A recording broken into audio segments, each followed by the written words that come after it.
गर्मी की रसोई में आम का अचार, आम की चटनी।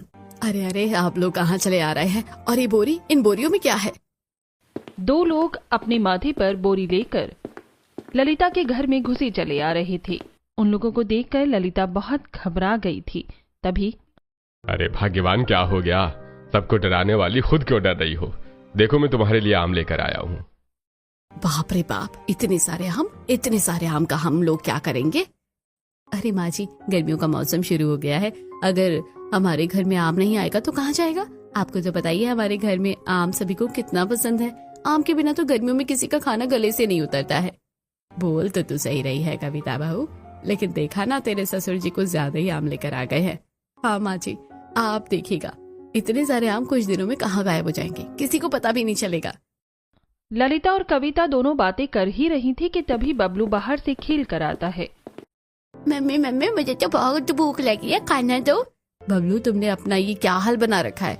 तुम्हारे पूरे बदन में मिट्टी लगी हुई है। जाओ पहले नहा कर आओ, फिर मैं खाना दूंगी। बबलू बाथरूम में जाकर नहाता है।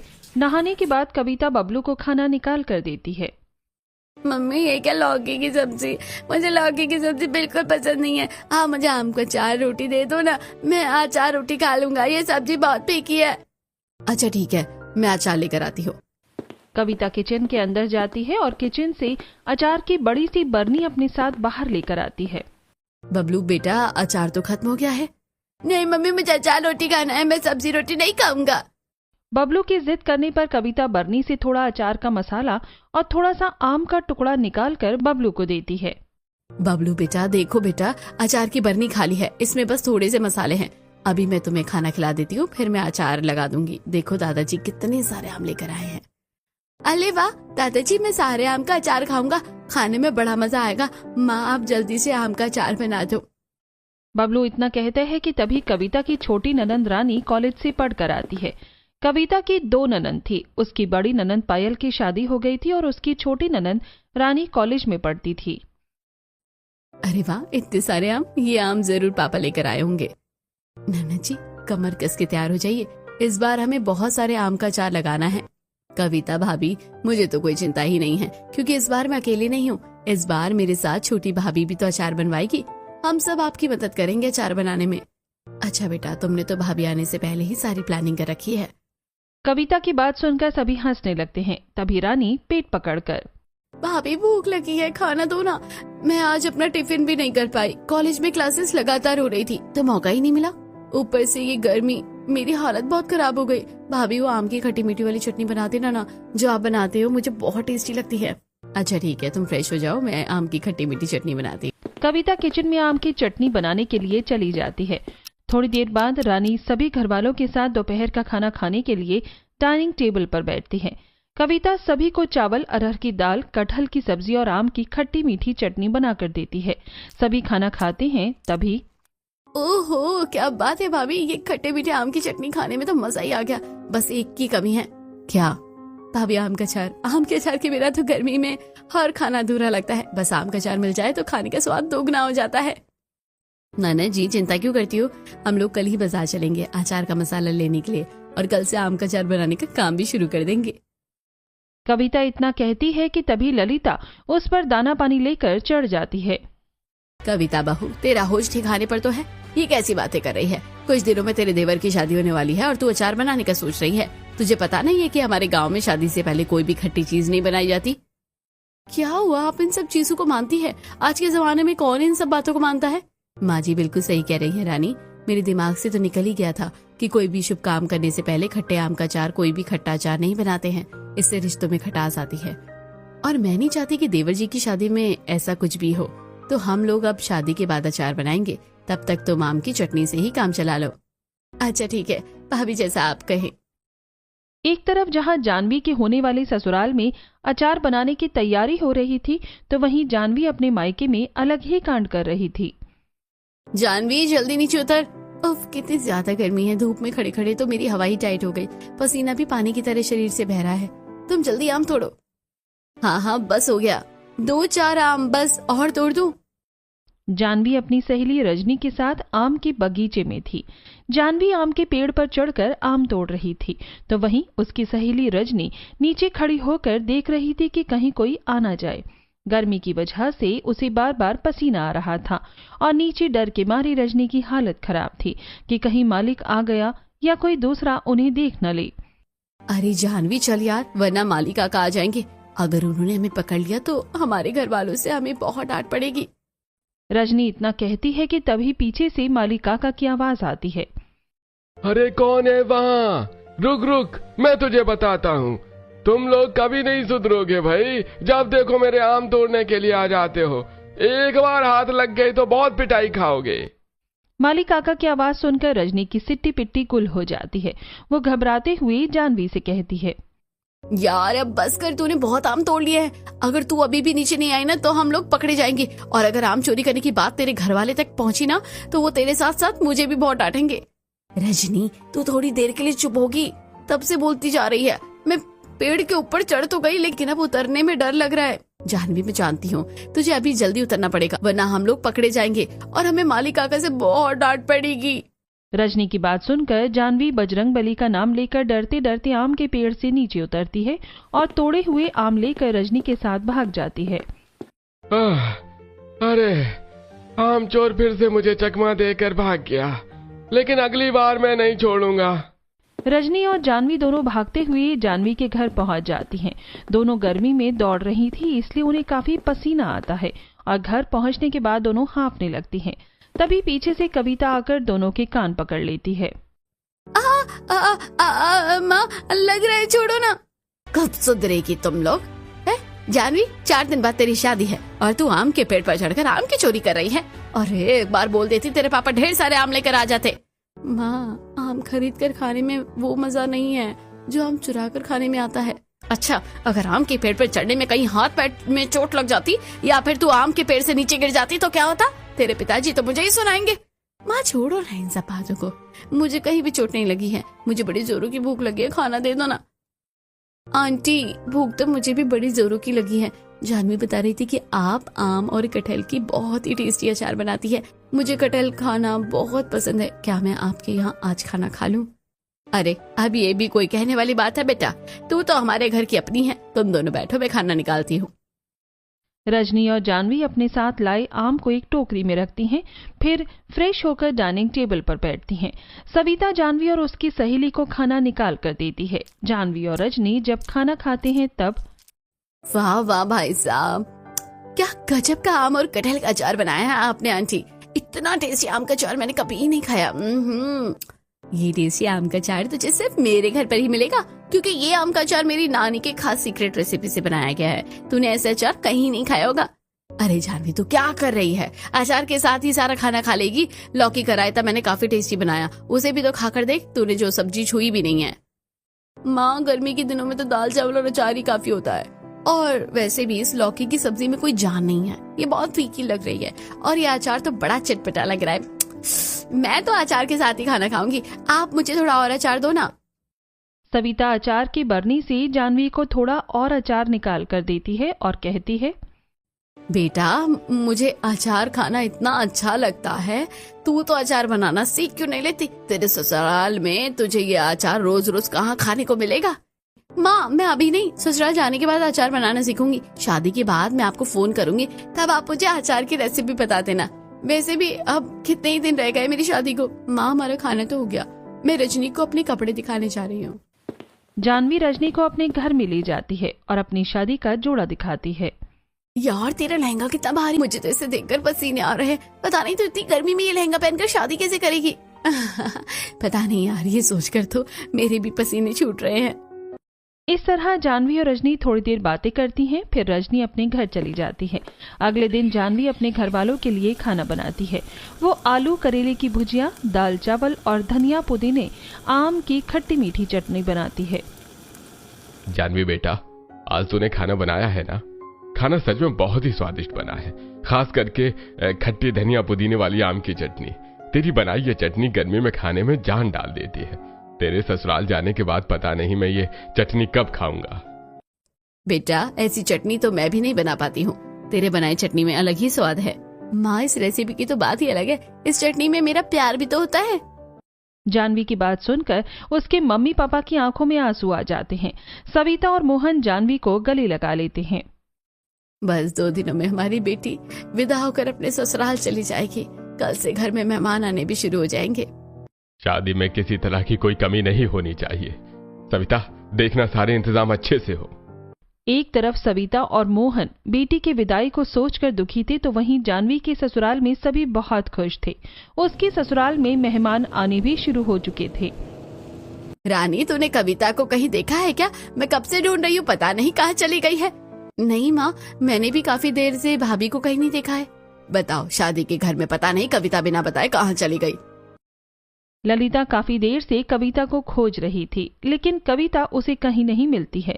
फिर कविता बाहर से हाथ में झोला लेकर अपने साड़ी के पल्लू से माथे का पसीना पोंछते हुए घर आती है।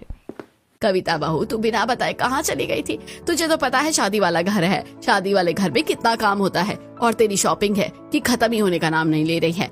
मुझे तो लगता है तू शादी वाले दिन भी शॉपिंग करेगी। माँ जी, आप गलत समझ रही हैं। मैं खुद के लिए कुछ खरीदने नहीं गई थी, बल्कि मैं मेहमानों के लिए आम का अचार लाने गई थी। ये देखिए। कविता की बात सुनकर ललिता उसे डांटना बंद करती है। ललिता के घर में आए सारे मेहमान जब खाना खाते हैं तब ललिता बहन, खाना कितना टेस्टी है, और आम का अचार तो खाने में 4 चांद लगा रहा है। मुझे तो लगा आप बेटे की शादी कर रही है तो पता नहीं खाने में क्या खिलाओगी, लेकिन ये दाल चावल, कटहल, आलू फ्राई और सबसे अच्छा ये आम का अचार और आम की तीखी मीठी 2 तरह की चटनी खाने में बड़ी स्वादिष्ट लग रही है। पेट के साथ साथ हमारा मन भी भर गया है। देखा माँ जी आपने, मुझे पता था कि गर्मी में आम का अचार सभी को बहुत अच्छा लगेगा, इसलिए मैं इतनी धूप होने के बाद भी बाहर से जाकर ये सब कुछ लेकर आई हूँ। अच्छा किया बहू जो तू ये सब लेकर आ गई। बस अब रोहन की शादी अच्छे से हो जाए तो मुझे शांति मिलेगी। ललिता के घर में धूमधाम से रोहन की शादी की तैयारी चल रही थी। एक के बाद एक सारी रस्में हो गई थी और अब रोहन की बारात दरवाजे पर खड़ी थी। सभी बहुत खुश थे। रानी डीजे की गाड़ी पर चढ़कर सोलो परफॉर्मेंस दे रही थी। छोटे छोटे भाई के बड़े भैया आज बनेंगे किसी के सैया, ढोल नगाड़े बजे शहनाइयाँ, झूम के आई मंगल घड़ियाँ। रानी के साथ साथ सभी लोग डांस करने लगते हैं। तभी ललिता को फोन आता है और ललिता साइड में जाकर फोन पर बात करती है। माँ, मैं भैया की शादी में नहीं आ पाऊंगा। मेरे अगले हफ्ते एग्जाम होने वाले हैं। कॉलेज वालों ने मेरी छुट्टी कैंसिल कर दी है। अजय की बात सुनकर ललिता बहुत उदास हो गई थी, लेकिन फिर भी वो अजय को समझाती है। कोई बात नहीं बेटा, तू चिंता मत कर, तू उदास मत हो ना, अपनी पढ़ाई पर ध्यान दे। जब तू आएगा ना हम लोग घर पर पार्टी करेंगे, ठीक है? अच्छा ठीक है, मैं अब चलता हूँ, मेरे दोस्त बुला रहे हैं। इतना कहकर अजय उदास होकर फोन रखकर चला जाता है। अजय की ना आने की खबर सुनकर ललिता बहुत उदास हो गई थी, लेकिन फिर भी वो किसी भी घरवाले को इस बारे में नहीं बताती है। क्या हुआ माँ, आप इस तरह कोने में क्यों आ गई? किसका फोन था? सब कुछ ठीक तो है ना? हाँ बेटा, सब कुछ ठीक है, तू जाकर डांस करना। अगर मैंने किसी को भी अजय के ना आने की खबर दी तो सभी उदास हो जाएंगे। इतनी खुशी का मौका है तो मैं किसी को उदास नहीं कर सकती। ललिता बिना किसी को कुछ बताए सबके साथ बारात लेकर जानवी के घर जाती है। बारात के सभी लोग डांस करके बहुत थक गए थे, इसीलिए मोहन और सविता उनके लिए आम का ठंडा शरबत का इंतजाम करवाती है। अरे वाह समधी जी, शादी की तैयारी तो बड़ी अच्छी की है आपने। अपनी बेटी के होने वाले ससुर के मुंह से तारीफ सुनकर मोहन को अच्छा लगता है। फिर बड़े ही धूमधाम से रोहन और जानवी की शादी हो जाती है और शादी के बाद जानवी अपनी ससुराल आ जाती है। बहू, तुम्हारे नए घर में तुम्हारा स्वागत है। ललिता रोहन और जानवी की आरती उतारती है और फिर दाहिने पैर से कलश गिराकर गृह प्रवेश करो। जी माँ जी।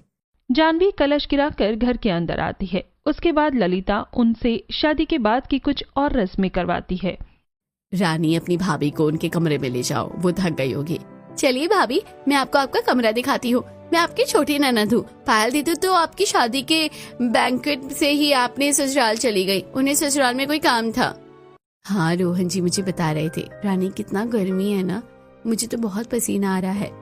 भाभी, आपके लहंगे में बहुत काम किया हुआ है ना, इसलिए आपको ज्यादा गर्मी लग रही होगी, लेकिन चिंता मत कीजिए, भैया के कमरे में एसी है। इस तरह जानवी और रानी दोनों थोड़ी बातें करती हैं। पहली मुलाकात में ही दोनों भाभी ननद की अच्छी जमने लगती है। भाभी आप आराम कीजिए, मैं चलती हूँ। इतना कहकर रानी जानवी के कमरे से चली जाती है। थोड़ी देर बाद रोहन कमरे में आता है और देखता है कि जानवी एसी चलाकर मजे से सो रही है। रोहन जानवी को डिस्टर्ब नहीं करता और खुद भी सो जाता है। अगले दिन जानवी की पहली रसोई थी, तो वो अच्छे से तैयार होकर अपनी सास के पास जाती है और उनका आशीर्वाद लेती है। माँ जी, आज मेरी पहली रसोई है, बताइए आज खाने में क्या क्या बनाना है। जानवी बहू, तू देख रही होगी गर्मी कितनी ज्यादा हो रही है आजकल, तो इतनी गर्मी में कुछ भारी तेल वाला मसाला खाना ना बनाकर हल्का फुल्का गर्मी का ही कोई टेस्टी खाना बना दे तो अच्छा रहेगा। बस मीठे में खीर बना देना। अच्छा ठीक है माँ जी। जानवी रसोई में जाती है और चूल्हा पूजन करने के बाद अपनी पहली रसोई का खाना बनाना शुरू करती है। वो चावल, अरहर की दाल, लौकी का रायता और कटहल की सब्जी बनाती है। दाल चावल तो बन गए हैं, बस अब सब्जी और रायता बनाना बाकी है, फिर मैं आखिरी में खीर बनाऊंगी। जानवी प्रोफेशनल शेफ की तरह एक के बाद एक सारा खाना बनाती है और आखिर में आम को आग में पकाकर उससे छिलका हटाती है और आम के पल्प में नमक, चीनी, चुटकी भर लाल मिर्च, जीरा पाउडर डालकर अच्छे से मिलाकर अपनी स्पेशल खट्टी मीठी आम की चटनी बनाती है। सारा खाना बन जाने के बाद जानवी आराम से खीर बनाती है। सभी लोग जब जानवी के हाथ का बनाया खाना खाते हैं तब खाना तो बड़ा ही स्वादिष्ट बनाया है बहू तुमने। खाना खाकर मजा आ गया। गर्मी के दिनों में इस तरह का खाना ही अच्छा लगता है, सिंपल लेकिन टेस्टी। भाभी क्या खाना बनाया आपने, और ये आम की कितनी टेस्टी खट्टी मीठी चटनी बनाई है, ये तो कमाल की है। मेरे पास चले तो मैं अकेले ही सारी चटनी खा जाऊं, लेकिन माँ पापा का भी तो ध्यान रखना पड़ता है ना, बेचारे वो क्या खाएंगे। अच्छा बच्चों, अगर तुम ही सारी चटनी चट कर जाओगी तो हम लोग क्या खाएंगे। कविता की बात सुनकर सभी हंसने लगते हैं। सभी हंसी मजाक कर रहे थे, तभी चटनी खाते हुए रानी कहती है, भाभी आप इतनी अच्छी टेस्टी चटनी बनाती है तो आप आम का अचार भी बहुत टेस्टी बनाती होगी ना। रानी की बात सुनकर जानवी के चेहरे का रंग उड़ जाता है। क्या हुआ बेटा, तुम परेशान लग रही हो। वो माँ जी, आम का अचार बनाना नहीं आता है, मुझे आम के अलग अलग तरह की चटनी बनानी आती है। जानवी की बात सुनकर पहले सब सीरियस होने का ड्रामा करते हैं, फिर सभी हंसने लगते हैं। भाभी, अगर आपको आम का अचार नहीं बनाना आता है तो क्या हो गया, इसमें इतनी सीरियस होने वाली थोड़ी ना बात है। और माँ, आप देख रही है हमारी दोनों भाभीियों की क्या जोड़ी है। बात तो तू सही कह रही है, बड़ी वाली आम का अचार बनाने में मास्टर है, तो वही छोटी वाली आम की अलग अलग तरह की चटनी बनाती है। इस बार तो हमारी गर्मियाँ बहुत अच्छे से जाने वाली है। बिल्कुल सही कह रही हूँ माँ, इस बार गर्मियों में बड़ा मजा आने वाला है। अरे कविता बहू, रोहन की शादी तो अच्छे से हो ही गई है, अब तू कल से आम का अचार बनाना शुरू कर दे। तेरे ससुर जी को आम लेकर आए हुए काफी दिन हो गए हैं, अगर वो रसोई में ऐसे ही बोरी पे पड़े रहे तो रखे रखे गर्मी में पक जाएंगे, फिर उसका अचार नहीं बन पाएगा। तो तुम लोग कल ही अचार बनाना शुरू कर दो। जी ठीक है माँ जी, मैं आज शाम को रानी और जानवी को लेकर बाजार जाती हूँ और अचार के मसाले खरीद के ले आती हूँ। इसी बहाने जानवी हमारे साथ यहाँ बाजार भी देख लेगी। अच्छा ठीक है बहू, जानवी बहू को भी साथ में ले जाना। जानवी तू बस सर पर पल्ला रख लेना। दोपहर से शाम हो जाती है, फिर कविता, जानवी और रानी तैयार होकर बाजार जाती हैं। भाभी, क्या हम लोग बाजार में किसी एक दुकान में जाकर अचार का मसाला खरीदने वाले हैं? क्योंकि मेरे मायके में तो मेरी माँ आम का अचार बनाने के लिए हमेशा एक ही दुकान से जाकर अचार का मसाला लेकर आती थी। अरे नहीं जानवी, मैं तुम्हें मसाला मार्केट लेकर जा रही हूँ, जहाँ सिर्फ मसाले बिकते हैं। यहाँ लोग स्पेशली अचार बनाने के लिए मसाला खरीदने आते हैं। कविता जानवी और रानी को मसाला मार्केट में लेकर जाती है, जहाँ एक तरफ मसाले बिक रहे थे। तीखी मिर्च, हल्दी, धनिया की खुशबू पूरे हवा में फैली हुई थी। आज मसाले की कितनी स्ट्रॉन्ग खुशबू आ रही है। ये मसाले की महक तो नाक में गुदगुदी कर रही है। मसाले की महक तो मुझे भी बहुत पसंद है, और यहाँ तो हर तरफ मसाले ही मसाले हैं। रानी, जानवी, चलो दुकान पर चलते हैं, क्योंकि इस दुकान के मसाले काफी अच्छे होते हैं। ये लोग बिल्कुल राजस्थानी तरीके से मसाला बनाते हैं। कविता अपनी देवरानी और ननन के साथ उस दुकान पर जाती है। भैया जी, पहचाना आपने? मैं कविता। मुझे 25 किलो आम का अचार बनाने के लिए मसाला दे दीजिए, हमारा वही स्पेशल वाला मसाला दीजिएगा। कविता के कहने पर मसाला बेचने वाला आदमी एक एक 2-2 किलो पैक करने लगता है। कविता दुकान वाले को पैसे देती है और फिर सारे मसाले लेकर घर आ जाती है। रात में कविता और जानवी खाना बनाती हैं, फिर सभी खाना खाकर सो जाते हैं। अगले दिन कविता रसोई में रखे आम की दोनों बोरी खोलती है और रसोई के फर्श पर सारा आम फैला देती है। भैंस की आम, क्या हमें इतने सारे आम का अचार बनाना पड़ेगा? इतने सारे आम का हम लोग क्या करेंगे? इतना बड़ा हमारा परिवार है, उसके हिसाब से तो 2-3 बरनी आम हमारे लिए काफी है। अच्छा, अभी तो तुम कुछ जानती नहीं हो। अरे बहू, तुम लोग बातें ही करती रहोगी या जल्दी जल्दी काम भी करोगी? बहुत सारा काम करना है अभी। रानी कॉलेज गई हुई है, कॉलेज से आकर वो अचार बनाने में तुम दोनों की मदद करेगी। माँ जी बिल्कुल सही कह रही है, हमें जल्दी काम करना होगा। जानवी चलो हम लोग आम धोना शुरू करते हैं। जानवी और कविता दोनों रसोई के जमीन में बैठकर एक बड़े गमले में पानी भरकर उसमें आम को धोना शुरू करती हैं। एक साथ मिलकर काम करने की वजह से दोनों कम टाइम में वो काफी सारे आम धो लेती हैं। तभी रानी कॉलेज से पढ़कर आती है। अरे वाह, आप दोनों भाभी ने मिलकर तो आधा काम आसान कर दिया। चलिए अब हम लोग आम को काट लेते हैं। रानी, जानवी और कविता तीनों रसोई में बैठकर आम को छोटे छोटे टुकड़ों में काटती हैं और एक बड़ी सी परात में सारे कटे हुए आम को रखती हैं। भाभी क्या हम लोगों को इतने सारे आम का मसाला तैयार करना होगा? और नहीं तो क्या देवरानी जी, ये आम हमने देखने के लिए थोड़ी ना काटे हैं। हमारे घर में साल भर के लिए आम का अचार गर्मियों में ही बनाया जाता है। कविता की बात सुनकर जानवी चुप हो जाती है और फिर कविता, जानवी और रानी मिलकर साड़ी में रखे आम लेकर उसे धूप में फैलाने के लिए चली जाती हैं। आउच, आउच, ये छत का पक्का कितना गर्म है। यहाँ खड़े होने में तो मेरे पैर जल रहे हैं। रानी तुम छत पर चप्पल पहनकर नहीं आई तो पैर जलेगा ही ना, और नहीं तो क्या होगा। जाओ जाकर चप्पल पहन के आओ, तब तक मैं और देवरानी जी आम को फैलाते हैं। रानी अपना पैर जलने से बचाते हुए भागते हुए चप्पल पहनने के लिए नीचे जाती है। तभी इतने सारे आम से तो 10-15 बरनी अचार बनेंगे, मतलब 1-2 साल तक हमें अचार नहीं बनाना पड़ेगा। जानवी की बात सुनकर और कविता को हंसी आ जाती है, लेकिन वो कुछ कहती नहीं है। तभी कविता की पड़ोसी विमला चाची उनके अचार को देखकर कहती है, अच्छा हुआ कविता बेटा तूने अचार लगा दिया, वरना मैं तुझे कुछ दिन में बोलने ही वाली थी। तुझे पता है पिछले साल जो तुमने मुझे अचार की बरनी दी थी ना, वो खत्म होने वाली है। इस बार जब अचार बन जाए तो मुझे देना। तुम्हारा बनाया हुआ अचार बहुत ही टेस्टी होता है। हाँ क्यों नहीं आंटी जी। अरे ये क्या भाभी, ये आंटी जी तो पूरी की पूरी बरनी मांग रही है। अरे ये तो सिर्फ शुरुआत है देवरानी जी, आगे आगे देखिए होता है क्या। कड़ी धूप में आम को सूखने के लिए डालने में ही जानवी और कविता की हालत खराब हो जाती है। दोनों अपना काम खत्म करके पसीने में लथपथ होकर नीचे आती हैं। बाप रे, मैं तो बहुत थक गई हूँ, अभी तो मसाला भी तैयार करना है। अरे कोई बात नहीं देवरानी जी, आपको अभी मसाला तैयार करने की कोई जरूरत नहीं है। अभी तो 1-2 दिन हमें आम को अच्छे से सुखाना है। हम लोग कल आम का मसाला तैयार करेंगे। शाम तक आम काफी हद तक सूख जाते हैं। जानवी और रानी मिलकर आम को छत से उतार कर ले आती हैं। रात में सभी खाना खाकर सो जाते हैं। अगली सुबह रानी आज बहुत ज्यादा गर्मी है, दोपहर तक हमारी हालत बहुत खस्ता हो जाएगी। तुम आज सबके लिए जल्दी नाश्ता बना लो, फिर मैं अचार का मसाला तैयार कर दूंगी। कविता के कहने पर जानवी सभी के लिए नाश्ता तैयार करती है। सभी लोग नाश्ता करते हैं और अपने अपने काम पर चले जाते हैं। तब कविता किचन में आकर बड़ी सी कढ़ाई में सौंफ, मेथी दाना, राई, कलौंजी को हल्का भून लेती है और फिर मसाले को ओखली में डालकर उसे खूब कूटती है। मसाला तैयार हो जाने के बाद रानी, जानवी और कविता मिलकर बड़ी बड़ी बरनी में सूखा हुआ कच्चा आम डालती हैं और फिर उसमें मसाला मिलाती हैं। भाभी देख रही हो, 15-20 बरनी आम का अचार तैयार हो गया है। मुझे तो देखकर ही इसे खाने का मन कर रहा है। अरे इतनी भी क्या जल्दी है देवरानी जी, रुको जरा सब्र करो, अभी तो ये बना भी नहीं है, इसमें तेल डालना भी तो बाकी है। कविता लोहे की कढ़ाई में सरसों का तेल गर्म करती है और उसे ठंडा करने के बाद उसे सारे अचार की बरनी में डाल देती है। अब हमारा आम का अचार तैयार हो गया है, बस अब इसे कुछ दिनों तक धूप में दिखाना होगा, फिर ये पूरी तरह से तैयार हो जाएगा। जानवी, रानी चलो एक एक करके सारी बरनी रसोई से छत पर ले जाकर रखते हैं।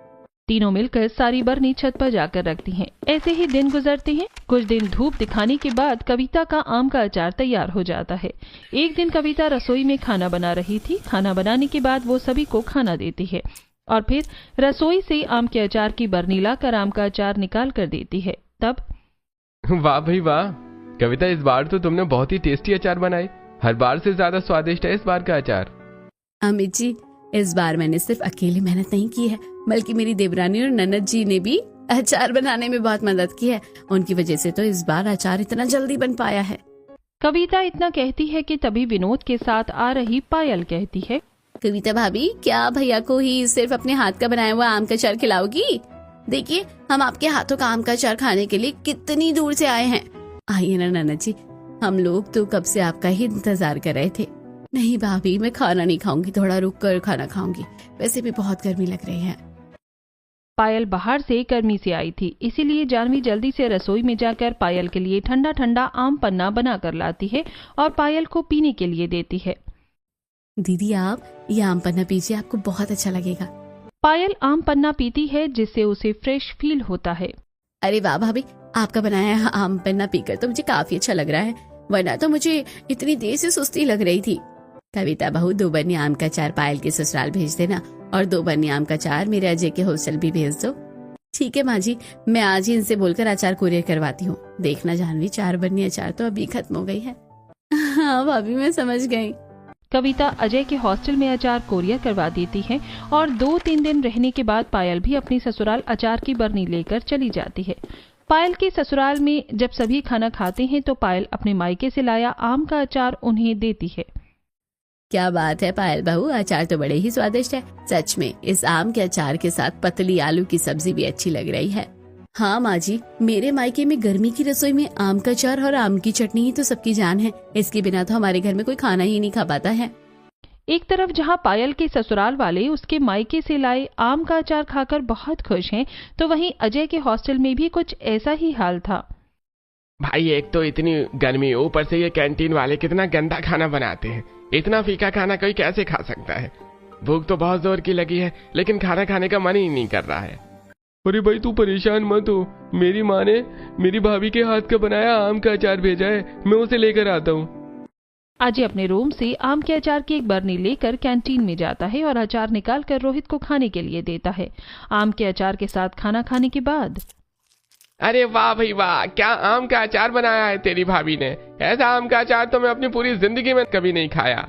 रोहित की बात सुनकर कैंटीन में खा रहे बाकी लोग भी अजय से अचार मांगने के लिए आ जाते हैं और देखते ही देखते लड़कों की पूरी लाइन लग जाती है अचार के लिए।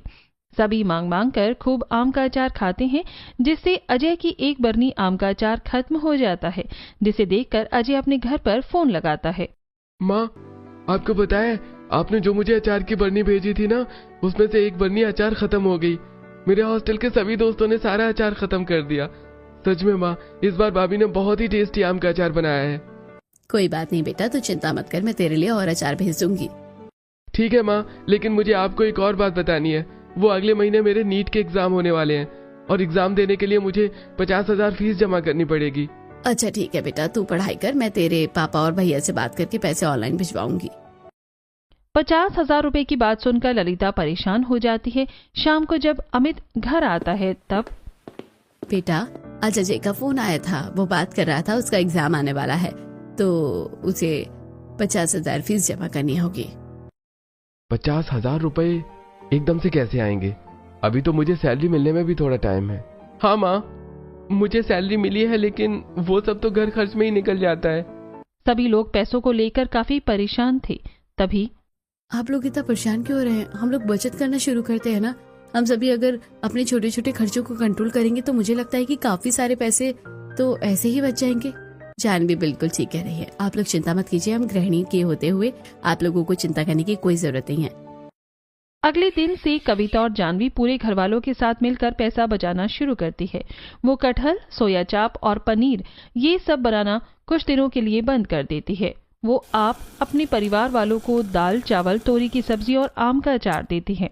आम का अचार होने की वजह से सभी खाना खा लेते हैं, लेकिन कविता परेशान थी।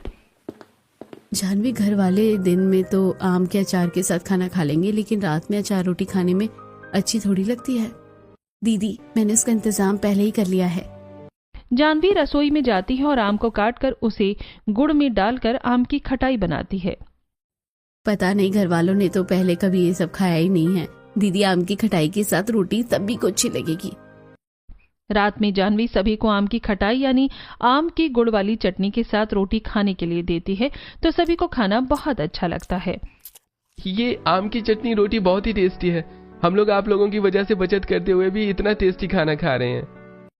सभी मांग मांग कर और रोटियां खाते हैं। इस तरह जानवी और कविता मिलकर अपने परिवार वालों को सिंपल दाल चावल रोटी के साथ आम का अचार और आम की टेस्टी चटनी खिलाती है, जिससे दोनों के ससुराल वाले बिना परेशान हुए 50,000 रुपए जमा लेते हैं और अजय की फीस भर देते हैं। तुम दोनों बहू की समझदारी की वजह से बचत करते हुए हम लोगों ने इस गर्मी के मौसम में टेस्टी टेस्टी खाना खाया है। माँ जी, आप सारा क्रेडिट हमें नहीं, बिल्कुल कुछ क्रेडिट आम का अचार और आम की चटनी को भी दीजिए। उसी की वजह से तो खाने का स्वाद 10 गुना बढ़ गया है। जानवी के ससुराल वाले उससे बहुत खुश थे। ऐसे ही दिन गुजरते हैं। कुछ दिन बाद अजय एग्जाम देकर डॉक्टर बनकर आ जाता है। अजय को डॉक्टर के लिबास में देखकर सभी की आंखों में आंसू आ जाते हैं। माँ, आप लोगों की वजह से आज मैं डॉक्टर बन पाया हूँ। थैंक यू भाभी। माँ ने मुझे सब कुछ बताया कि आप लोगों ने मेरी फीस जमा करने के लिए कितनी मेहनत की है। अजय की बात सुनकर कविता और काजल दोनों बहुत खुश होती हैं। फिर दोनों मिलकर अजय को दाल चावल, अजय का फेवरेट रायता, आम का अचार और आम की चटनी खिलाती हैं। सब्जियों का हरा भरा खेत है, बीच में बांस का शेल्टर है, उसके ऊपर सब्जियों की बेल लगी हुई है और सब उसके नीचे बैठकर खाना खा रहे हैं। अरे आज तो ये लहसुन और मिर्च की चटनी अलग ही स्वाद दे रही है। कुछ डाला था क्या बेटा इसमें? हाँ बाबा, रोज की तरह चटनी पीसते हुए मैंने आज इसमें थोड़ी प्याज भी डाल दी थी, तभी तो आज ये इतना अलग स्वाद दे रही है। वैसे मुझे तो ये घी का रायता सबसे बढ़िया लगा, पेट के लिए भी कितना ठंडा है। माँ आपको पता है वो मेरा दोस्त है ना नमन, उसके घर पर कल एसी आया है। हमारे घर पर एसी कब आएगा? अरे बेटा, अभी इतनी गर्मी शुरू नहीं हुई है जो हम एसी लाए, और भला हम गांव वालों को एसी की क्या जरूरत है। ऊपर से तेरी बहन ने भी बढ़िया जुगाड़ कर रखा है। पता नहीं कैसे इसके दिमाग में तरकीब आई कि बांस से खेतों में ये छप्पर बना दिया और ऊपर से इस पर सब्जियों की बेलें डाल दी। इसके नीचे बैठकर कितनी ठंडक मिलती है। हाय भाई, मैं तो जून जुलाई के मौसम में भी आराम से इसके नीचे सो जाता हूँ। संगीता ने अपने पिता मनोज के खेतों में बांस का एक शेल्टर बना रखा था, जिसके ऊपर से ढेर सारी सब्जियों की बेलें जाती थी। चारों तरफ से बेलों से ढके होने के कारण इसके अंदर काफी ठंडक रहती थी और गर्मियों के मौसम में भी पूरा परिवार आराम से उसमें समय बिताता था। तो वहीं दूसरी तरफ शहर में, तारा बहू, आज भी दोपहर में तुमने खाना बाहर से मंगवा लिया? मम्मी जी, मेरा दोपहर में कुछ भी बनाने का मन नहीं करता। अब तो गर्मियाँ भी शुरू हो गई हैं, इसीलिए और मन नहीं करता। अभी तो ठीक से गर्मी शुरू भी नहीं हुई है और तुझे अभी से आलस चढ़ गया। जब जून का महीना आएगा तब तू क्या करेगी? एक बात तो है, मुझे तो लगता है इस बार तगड़ी गर्मी पड़ने वाली है। कॉलेज से बस स्टैंड जाते जाते मैं तो पसीने से भीग जाती हूँ। वो तो देखते हैं बेटा, दिन की तो सर्दी खत्म हो गई, रात की हल्की हल्की रह गई है।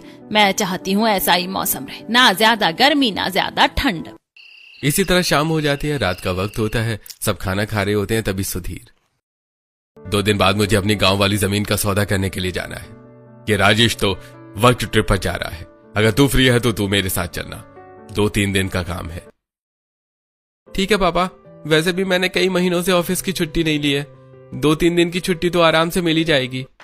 2 दिन गुजरते हैं और आज सुधीर और उमेश शहर से ट्रेन पकड़कर सीधा गांव पहुंच जाते हैं, जहां वो महेश नाम के आदमी से मिलते हैं। जहां महेश अब उन्हें सीधा मनोज के खेत में ले जाते हैं और अब सुधीर और उमेश खेत में बना हुआ बांस का और बेलों का ढका शेल्टर देखकर सुधीर और उमेश दोनों हैरान होते हैं। अरे भाई, ऐसी चीज तो मैं खेतों में पहली बार देख रहा हूँ, और इसके अंदर कितनी ठंडक भी है। भाई मनोज, ये सुधीर भाई साहब अपनी गांव की जमीन का सौदा करने के लिए आए हैं, और ये मनोज भाई साहब, ये सारे खेत इन्हीं के हैं। अरे ये तो मेरी बेटी का दिमाग था, उसी ने ये सब किया है, वरना पहले हम कहाँ खेतों में बैठकर खाना खा पाते थे, और अब देखिए आराम से सो भी जाते हैं। मनोज अपनी बेटी की तारीफें कर ही रहा होता है कि तभी संगीता खेतों में आती है। संगीता भले ही सादगी से रहती थी, लेकिन उसकी सादगी में भी उसकी खूबसूरती अलग ही झलकती थी, जिसे देखकर उमेश भी कुछ देर के लिए बस उसे देखता ही रह जाता है। अरे काका, अगर मुझे पता होता कि आप आए हैं तो मैं आपकी मनपसंद मीठी मीठी लस्सी बना कर लाती। बेटा, वो तो मैं कभी भी पी लूंगा। इनसे मिलो, ये सुधीर भाई साहब हैं और ये उनका बेटा उमेश।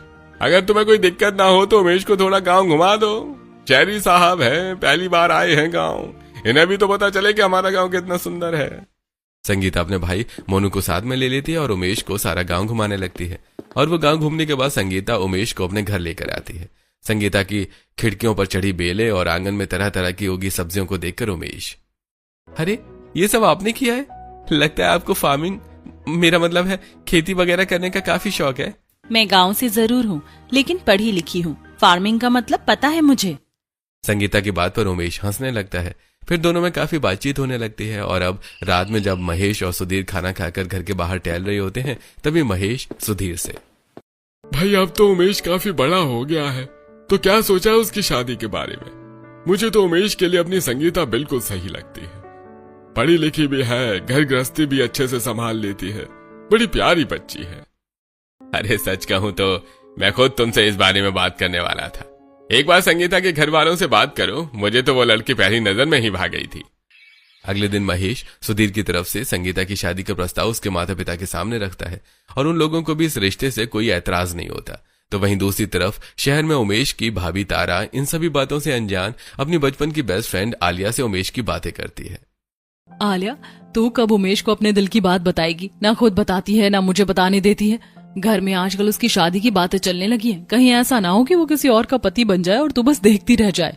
अरे यार ऐसा मत बोल, शादी तो मैं उसी से ही करूंगी। एक काम कर, जब वो गांव से आ जाएगा ना तब तू उसे मेरे बारे में बता देना और डायरेक्ट रिश्ता ही भिजवाना मेरे घर। ओहो, लगता है मैडम जी शादी के लिए कुछ ज्यादा ही उतावली हो रही है। टेंशन मत कर, अब तेरा ये बेस्ट फ्रेंड से मेरी देवरानी बनने का सफर तो मैं ही तय करूंगी। इससे पहले तारा आलिया के बारे में घर में किसी से कुछ कहती, तभी सुधीर और उमेश गांव से शहर आ जाते हैं और सुधीर बाकी घर वालों को संगीता के बारे में बता देता है। वो सब तो ठीक है, लेकिन लड़की गांव से है, शहर की घर गृहस्थी कैसे समझेगी और आसपास के लोग भी बातें बनाएंगे। पापा जी, ये गांव की लड़कियां तो एकदम गंवार होती हैं, किसी भी चीज की नॉलेज नहीं होती। उस गोपी बहू सीरियल की तरह कहीं उसने भी देवर जी का लैपटॉप या फोन धो दिया तो? बहू, हकीकत में कोई इतना गंवार नहीं होता। ये टीवी सीरियल देख देख कर तुम्हारा दिमाग खराब हो गया है। वो लड़की अच्छी खासी पढ़ी लिखी है और घर परिवार भी उनका अच्छा है।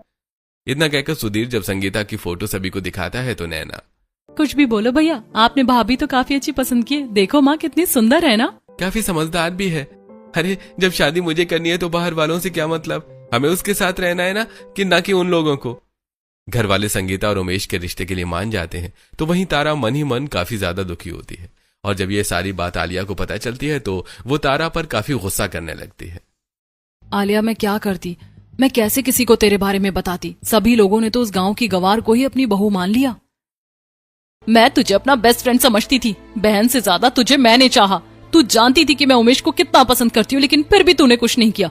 आज के बाद तेरी मेरी दोस्ती खत्म। आलिया तारा से हमेशा हमेशा के लिए अपनी दोस्ती खत्म कर देती है, जिससे तारा के मन में अब संगीता के लिए नफरत पैदा होने लगी है। इसी तरह अब कुछ दिन गुजरते हैं और जल्द ही मार्च के अंत तक सादगी भरे तरीके से शादी हो जाती है। एक बात बताओ उर्मिला बहन, शहर की लड़कियां कम पड़ गई थी क्या, जो तुम अपने छोटे बेटे के लिए गांव की गोरी उठा लाई? वैसे दहेज में क्या लेकर आई तुम्हारी बहू? कहीं गाय भैंस तो नहीं ले आई? अरे गांव में तो लोग घोड़ा भी पालते हैं, क्या पता वो लेकर आ गई हो। मम्मी जी, आंटी जी की बात पर ध्यान दे, वैसे इनकी बात भी गलत नहीं है। अगर तुम लोगों की बातें हो गई हो तो मैं अपनी बहू का गृह प्रवेश करा लूं। किस मौके पर क्या बात की जाती है इतनी समझ नहीं है तुम्हें। उर्मिला की बात सुनकर सभी चुप हो जाते हैं, जिसके बाद अब उर्मिला अपनी नई नवेली बहू का गृह प्रवेश कराती है। इसी के साथ छोटी मोटी शादी की रस्में होती हैं और अब 2 से 3 दिन बाद संगीता की पहली रसोई की रस्म होती है। भाभी, इंडक्शन तो आपको चलाना आता नहीं होगा तो आप गैस पर खाना बना लीजिए। वैसे गैस का इस्तेमाल तो आपको आता ही होगा ना, क्योंकि मैंने सुना है कि गाँव में सब चूल्हे पर ही खाना बनाते हैं। हाँ नैना, ये बात तो सच है, लेकिन अब गांव में भी कई लोगों के घरों में गैस है। और रही बात इंडक्शन की, तो हाँ वो मुझे इस्तेमाल करना नहीं आता, लेकिन अगर तुम सिखाओगी तो मैं वो भी सीख जाऊंगी। तुम सिखाओगी तो मैं भी सीख जाऊंगी। आई पड़ी, पता नहीं मेरे देवर को क्या पसंद आया इस गांव की लड़की में। कहीं इसने कोई ब्लैक मैजिक तो नहीं किया? पता लगाना पड़ेगा। तुम्हें जो भी अच्छा बनाना आता है ना, तुम अपने मन से बना लो और कोई भी जरूरत पड़े तो अपनी जेठानी को आवाज दे देना। वैसे तो माँ जी सब बना लेती हूँ, लेकिन अगर कुछ समझ नहीं आया तो मैं भाभी को बुला लूंगी। संगीता की बात सुनकर तारा का मुंह और बन जाता है और अब संगीता सबके किचन से जाने के बाद अपनी शहरी ससुराल की रसोई में सबके लिए छोले पनीर, मलाई कोफ्ता, दही का रायता, चावल, कढ़ी और मीठे में फालूदा बनाती है। और अब जब सब संगीता की पहली रसोई का खाना खाते हैं तो भाऊ, मानना पड़ेगा। अरे मैं तो उसी दिन समझ गया था जब मैंने तुम्हारे हाथ का खाना गांव में खाया था। गांव के खाने का स्वाद ही अलग होता है। मुझे नहीं पता था कि तुम फालूदा भी बना लेती हो। मजा आ गया ठंडा फालूदा खाकर। उमेश, तेरी तो मौज है। देवरानी की पहली रसोई की रस्म में उसकी इतनी तारीफें सुनकर तारा का मुंह बनने में देर नहीं लगती। इसी तरह अब 2-4 दिन और गुजर जाते हैं। तारा घर की शॉपिंग के लिए बाहर जा रही होती है, तभी शारदा, सामान खरीदने जा रही हो ना, एक काम करो अपने साथ संगीता को भी ले जाओ, इसी बहाने ये थोड़ा बहुत आसपास घूम लेगी। मम्मी जी, आपको पता है ना कि मुझे शॉपिंग वगैरह अकेले ही करना पसंद है। मैं किसी के साथ ठीक से सामान नहीं ले पाती। और नैना भी तो है घर में, आप उससे बोल दीजिए, वो ले जाएगी इसे बाहर। नैना अपनी सहेली के घर चली गई है और तू घर का ही तो सामान लेने जा रही है, इसे भी ले जा, दोनों मिलकर सामान ले लेना। न चाहते हुए भी तारा को अपनी गांव वाली देवरानी के साथ शॉपिंग के लिए मॉल जाना पड़ता है।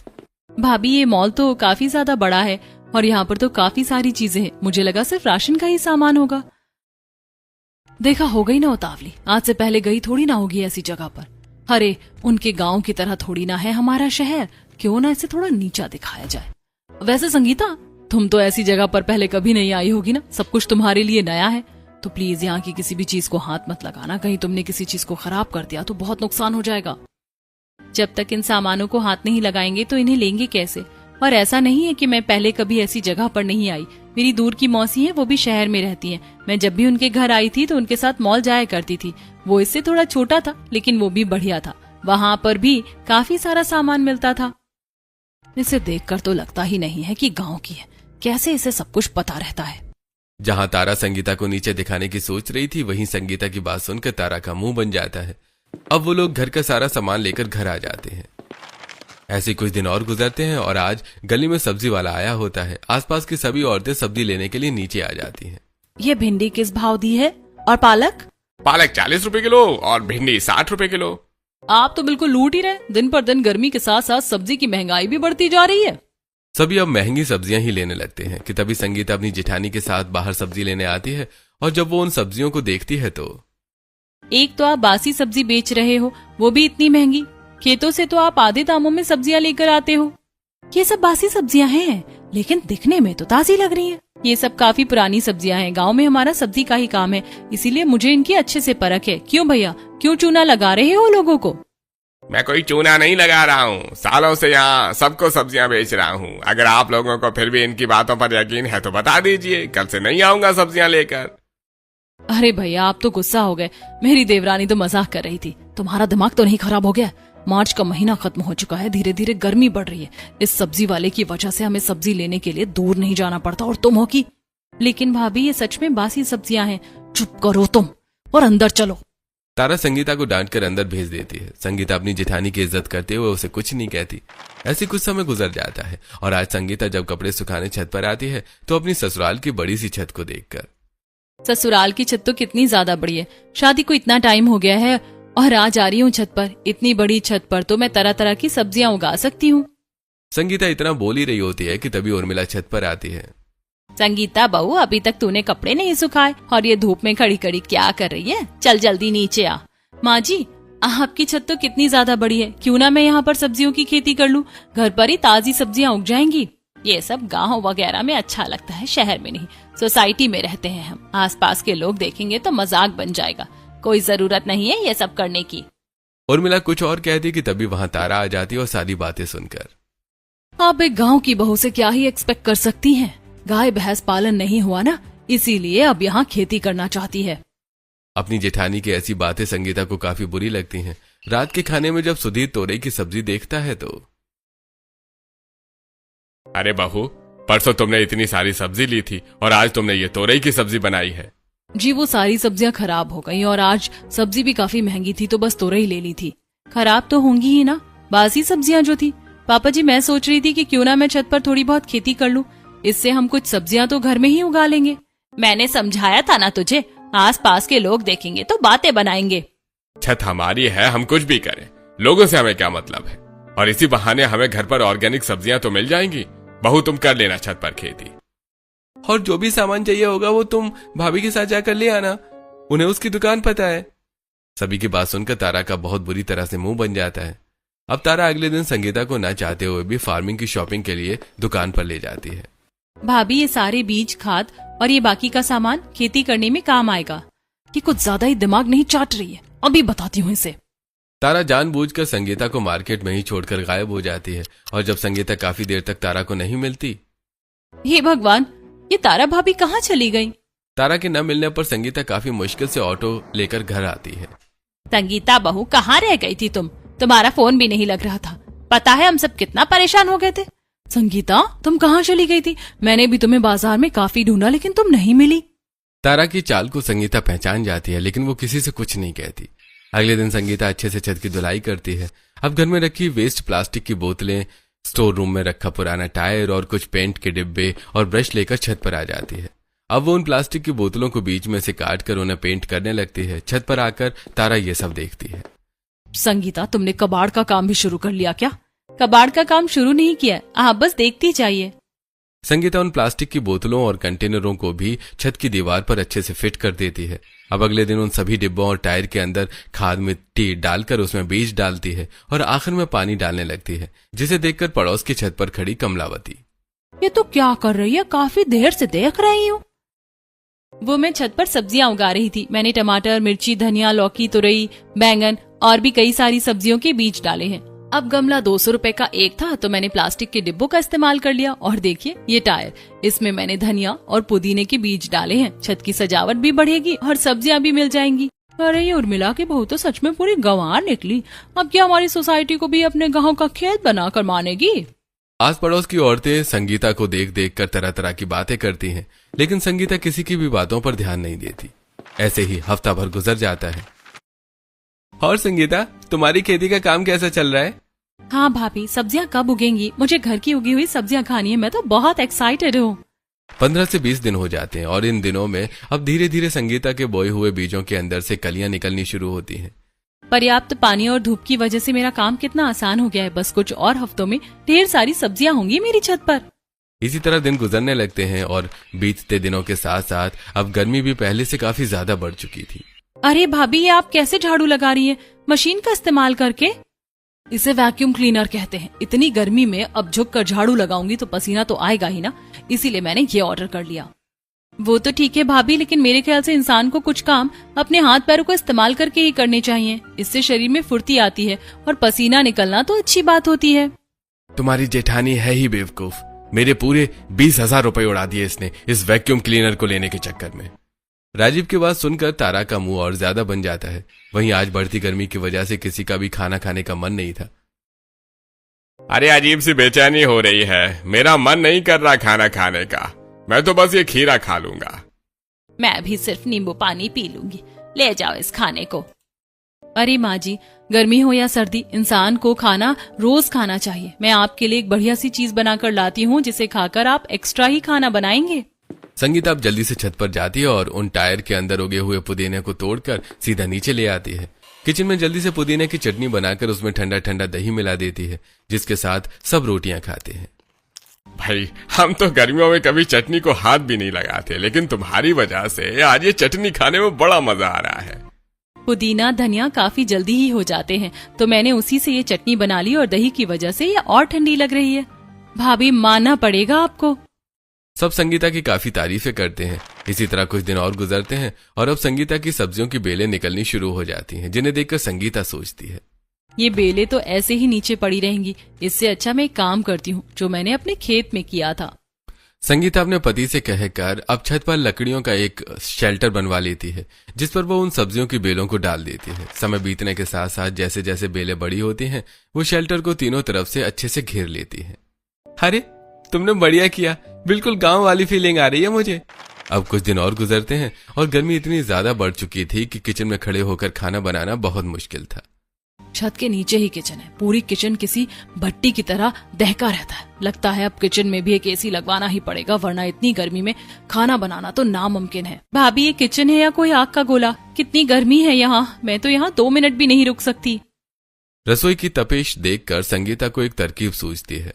वो अगले दिन कुछ ईंटें और मिट्टी और बालू मंगवाकर छत पर अपने बनाए हुए शेल्टर के नीचे मिट्टी का चूल्हा बनाती है। शाम तक जैसे ही वो सूखता है, वो किचन से कुछ बर्तन और सामान लेकर छत पर जाने लगती है, जिसे देखकर उर्मिला पूछती है, अरे बहू, ये खाना बनाने का सामान लेकर कहाँ जा रही है ऊपर? माँ जी, खाना बनाने के लिए। खाना बनाने के लिए?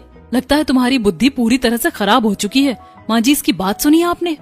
संगीता किसी को कोई जवाब नहीं देती और मुस्कुराकर सीधा छत पर चली जाती है। अब वो आराम से उस शेल्टर के नीचे ठंडक भरी जगह में बैठकर अपनी ठंडी रसोई में खाना बनाती है। जब थोड़ी देर बाद पूरा परिवार संगीता के कहने पर ऊपर आता है, तो वो दृश्य देखकर, अरे ये सब क्या है? मुझे तो लगा था कि तुम सिर्फ छत पर सब्जियां उगा रही हो, लेकिन यहाँ तो तुमने पूरी रसोई बना ली। और इस शेल्टर के नीचे तो कितनी ठंडक है। मैंने इस गर्मी के मौसम में छत पर ही ठंडी रसोई बना ली है। अब से आप लोग भूखे नहीं रहेंगे। संगीता की बात सुनकर सभी शेल्टर के नीचे बैठ जाते हैं। संगीता जल्दी जल्दी रोटियां बनाती है और सभी को पुदीने का रायता, दही, चूरमा और अपनी छत पर उगी हुई सब्जियों से बनी मिक्स वेज परोसती है। कसम से मजा आ गया। नीचे से ज्यादा ठंडक तो इस वक्त छत पर हो रही है। तेरा ये शेल्टर बिल्कुल वेंटिलेशन का काम कर रहा है। कितनी ठंडक है यहाँ। भाभी, आपकी इस ठंडी रसोई में खाकर मजा आ गया। गर्मी में तो कुछ खाने का मन ही नहीं करता था। तारा भाभी, आप भाभी की तारीफ नहीं करोगी? बहुत बढ़िया खाना बना है और यहाँ बैठकर खाने में भी काफी मजा आ रहा है। क्या मुसीबत है, दिन ब दिन सब इसी की तारीफ करते रहते। इसकी वजह से मेरी और मेरी फ्रेंड की इतने सालों की दोस्ती खत्म हो गई। आज तो मैं आ गई खाने के लिए, लेकिन फिर कभी दोबारा नहीं आऊंगी। संगीता के इतना सब कुछ करने के बावजूद तारा का मन उसके लिए नहीं बदलता। आज शाम के खाने में संगीता सबके लिए अपनी ठंडी रसोई में पंत भात, सब्जी का भरता और छाछ बनाती है। ये लीजिए, इस खाने से शरीर में ठंडक रहेगी और पेट भी बिल्कुल भरा भरा रहेगा। कुछ भी बोलो, आपकी इस ठंडी रसोई में मजा तो आता है। शाम ही नहीं, मैं तो दिन में भी आ जाऊं तो भी यहाँ एक अलग ही ठंडक होती है। संगीता अपने पूरे परिवार के साथ बैठकर अपनी ठंडी रसोई में खाना खा रही होती है कि तभी पड़ोस की छत पर खड़ी औरतें ये देखकर, शाम के वक्त भी हम लोग अपनी छत पर खड़े नहीं हो पा रहे और ये लोग बैठकर आराम से खाना खा रहे हैं। ऐसे ही कुछ दिन और गुजर जाते हैं। आज रात का खाना तारा बना रही होती है, लेकिन रात में भी तारा की रसोई काफी गर्म होती है। दिन तो दिन, रात में भी इस रसोई में थोड़ी बहुत भी ठंडक नहीं है। और एक मेरी देवरानी है जो उस ठंडी रसोई में दोपहर हो या सुबह आराम से खाना बना लेती है। गर्मी से वो इतनी परेशान हो जाती है कि अब वो राजीव से एसी के लिए बोलती है। किचन में एक छोटा सा एसी लगवा दीजिए, इतनी गर्मी में मैं खड़े होकर खाना नहीं बना सकती। अरे यार, किचन में एसी कौन लगवाता है? और रही खाना बनाने की बात, तो तुम संगीता के साथ जाकर छत पर ही बना लिया करो ना। वैसे भी उसकी ठंडी रसोई में खाना खाने के साथ साथ बनाने में भी अच्छा लगता है। मुझे उस गंवार से कंपेयर करने की जरूरत नहीं है। पता है आसपास के लोगों से देखकर क्या क्या बातें बनाते। आप मेरे लिए बस एसी लेकर आ जाओ। तारा के बार बार कहने पर राजीव एसी ले आता है, जिसकी ठंडी हवा में खड़े होकर तारा वो आराम से खाना बनाती है। अब आ रहा है खाना बनाने में असली मजा। मेरी उस गंवार देवरानी की रसोई कितनी भी ठंडक भरी क्यों ना हो, लेकिन मेरी इस ठंडी रसोई के सामने उसकी वो रसोई कुछ भी नहीं। अब 1-2 दिन गुजरते हैं। आज संगीता अपनी ठंडी रसोई में सबके लिए बेल का शरबत, सत्तू और नींबू का शरबत बनाती है। मैंने जो नींबू उगाए थे, देखिए कितने बड़े बड़े हैं। एक नींबू से 3 ग्लास शरबत बन गया। और पापा जी, आपके लिए मैंने खास तौर पर बेल का शरबत बनाया है, जो शरीर के लिए काफी अच्छा होता है। वैसे भाभी नहीं आई। जब से रसोई में एसी लगवाया है ना, तब से वो पूरा दिन कुछ न कुछ बनाकर वहीं खाती रहती है। छोड़ उसे। अपनी गांव वाली बहू की ठंडी रसोई में बैठकर ठंडा शरबत पीकर सभी काफी खुश होते हैं। वहीं आज नैना अपनी भाभी की ठंडी रसोई दिखाने के लिए अपनी कुछ सहेलियों को लेकर आती है। मुझे लगा कि तू मजाक कर रही है, लेकिन तेरी भाभी ने सच में इस कड़कड़ाती धूप में भी छत पर ठंडी रसोई बसा रखी है। इसमें कितनी ठंडक है। इन्हें तो खाना बनाते हुए भी गर्मी नहीं लग रही। कितनी सारी सब्जियां हैं भाभी, थोड़ी सी सब्जियां मुझे भी दे दीजिए ना। थोड़ी सी क्यों, तुम बहुत सारी लेकर जाना और तुम भी लेकर जाना। अपनी ठंडी रसोई संभालने के साथ साथ संगीता छत पर उगी सब्जियों को भी अच्छे से ध्यान रखती थी। ऐसे ही अब 1 महीना गुजर जाता है और आज घर का बिजली का बिल आता है। जब सुधीर उसे देखता है तो, ए भगवान, हर महीने के हिसाब से इस महीने का बिल तो कुछ ज्यादा ही आ गया है। तुम लोग क्या कुछ एक्स्ट्रा चला रहे हो? लोग नहीं, आपकी बड़ी बहू एक्स्ट्रा चला रही है। महारानी ने किचन में एसी लगवाया है। पूरा दिन एसी चलता है तो बिजली का बिल तो बढ़ेगा ही ना। पहले ही हम घर के 2-3 एसी के बिल से परेशान थे और अब तूने एक और बढ़ा दिया। मम्मी जी, मैं क्या करती, गर्मी भी तो इतनी ज्यादा हो रही है ना। बहू, 8,000 तो फिर भी ठीक था, लेकिन ये 12,000 15,000 का बिल हम नहीं दे सकते। अगर एसी चलाना है तो लिमिट में चलाओ, वरना बंद करके खाना बनाओ। अपने ससुर की बात सुनकर तारा लिमिट में एसी चलाना शुरू तो कर देती है, लेकिन गर्मियों की वजह से अक्सर पावर कट जाया करती थी। हे भगवान, अब तो मुझे पहले से भी ज्यादा गर्मी लगने लगी है। क्या करूं, पूरा पसीना पसीना हो गई मैं तो। गर्मी से परेशान होकर अब उसे न चाहते हुए भी छत पर अपनी देवरानी की ठंडी रसोई में जाना पड़ता है। ठंडक तो है, वो उतनी ज्यादा पढ़ी लिखी तो नहीं है, लेकिन दिमाग इसका काफी तेज है। तारा वहीं बैठी होती है कि तभी लाइट आ जाती है। अब राजीव छत पर कूलर ले जाता है, जिसकी ठंडी हवा में बैठकर सब दोपहर में भी आराम से खाना खा रहे थे। अरे भाई, शाम के वक्त तो काफी ठंडी हवा चलती है, इसलिए कूलर की जरूरत नहीं पड़ती, लेकिन दिन में थोड़ी गर्मी लगती है, इसलिए मैं कूलर ले आया। अरे संगीता, तुमने सब्जी में क्या डाला है? आज स्वाद काफी अलग लग रहा है, वरना ये सब्जी तो मुझे बिल्कुल भी पसंद नहीं थी। क्योंकि ये ऑर्गेनिक सब्जियां हैं। छौंक तो मैंने सिंपल ही लगाया है, पर ताजी सब्जियों की वजह से इसमें अलग ही स्वाद आ रहा है। पूरे मोहल्ले में ये इकलौता परिवार था जो गर्मी में भी छत पर बैठकर अपनी बहू की ठंडी रसोई में आराम से खाना खाता था। वहीं पड़ोस के घरों में तो बहुओं ने रात में भी खाना बनाने से मना कर दिया था। मुझे तो भूख नहीं लग रही। अगर आपको लग रही है तो बाहर से ऑर्डर कर लीजिए या घर पर कोई मेड रख लीजिए, क्योंकि इतनी गर्मी में मुझसे खाना नहीं बनेगा। संगीता जो पड़ोसन है, पहले तो उसने छत पर सब्जियां उगाई और अब अपनी उस ठंडी रसोई में अपने ससुराल वालों को अलग अलग तरह की चीजें बनाकर खिलाती है। वो भी सिर्फ रात में नहीं, सुबह और शाम भी। और एक तू है। आप भी वैसी ही एक ठंडी रसोई बनवा दीजिए ना। आपका क्या है, आपको तो खाना बना बनाया मिल जाता है, गर्मी में पसीना तो मुझे बहाना पड़ता है। कनिका की बात को सुनकर साधना को काफी गुस्सा आता है और अब दोनों सास बहू में बहस होने लगती है। वहीं आज पूरे 3 महीने के बाद आलिया अचानक तारा से मिलने आती है। तू यहाँ ऐसे अचानक? मुझे माफ कर दे, मैं जानती हूँ तू मुझसे गुस्सा है। पता है मैंने तुझे कितने कॉल्स और मैसेज किए, लेकिन तूने किसी का भी रिप्लाई नहीं किया, क्योंकि मैं तुझसे गुस्सा थी। पर अब मेरी नाराजगी खत्म हो गई है। 2 महीने बाद मेरी शादी है, ये मेरी शादी का कार्ड और तुझे जरूर आना है। क्या कहा? तेरी शादी है? लेकिन तू तो उमेश को पसंद करती थी ना। इतनी जल्दी तेरा दूसरा बॉयफ्रेंड भी बन गया और अब तू उससे शादी करने वाली है? अरे बाबा, मेरी अरेंज मैरिज हो रही है, जिससे मेरी शादी हो रही है वो बहुत अच्छा इंसान है। कहते हैं ना कि भगवान कुछ बेहतर देने के लिए ही आपसे कुछ छीनता है, तो शायद इसीलिए उन्होंने मेरी और उमेश की शादी नहीं करवाई, वरना मैं अपने आइडल मैच से कैसे मिलती। तारा को कार्ड देकर आलिया चली जाती है। अपनी सहेली की नाराजगी खत्म होते और उसे खुश देख अब कहीं न कहीं तारा भी संगीता को माफ कर देती है। आज शाम जब संगीता रसोई में खाना बना रही होती है तभी तारा उसके पास आती है। क्या बना रही हो संगीता? काफी अच्छी खुशबू आ रही है नीचे तक, मैं भी तुम्हारी मदद कर देती हूँ। क्या बात है भाभी, आज आप मेरे खाने बनाने में मदद कर रही है, वो भी मेरी ठंडी रसोई में। लेकिन आपको तो यहाँ आना पसंद नहीं था ना? ऐसा नहीं है कि पसंद नहीं था, अब मैं तुम्हें क्या ही बताऊं। छोड़ो ना पुरानी बातें, चलो मिलकर खाना बनाते हैं। संगीता को काफी अच्छा लगता है कि उसकी जेठानी उसके साथ खाना बनाने में मदद कर रही है। इसी तरह कुछ दिन और गुजरते हैं। संगीता बेटा, तुम्हारा बहुत बहुत शुक्रिया। उस सब्जी वाले ने तो सच में लूट मचा रखी थी और तुमने मुझे इतनी सारी सब्जियां फ्री में दे दी। अरे ममता, तुम यहाँ, और ये इतनी सारी सब्जियां कहाँ से आई? तुम्हारी बहू ने दी है। कल उस सब्जी वाले से जो सब्जी ली थी ना, वो सारी की सारी बासी निकली और सुबह तक खराब भी हो गई। अच्छा, पहले तो तुम मेरी बहू का काफी मजाक उड़ाती थी और अब मेरी बहू से ही सब्जियां ले रही हो। चलो अच्छा है, अच्छा है।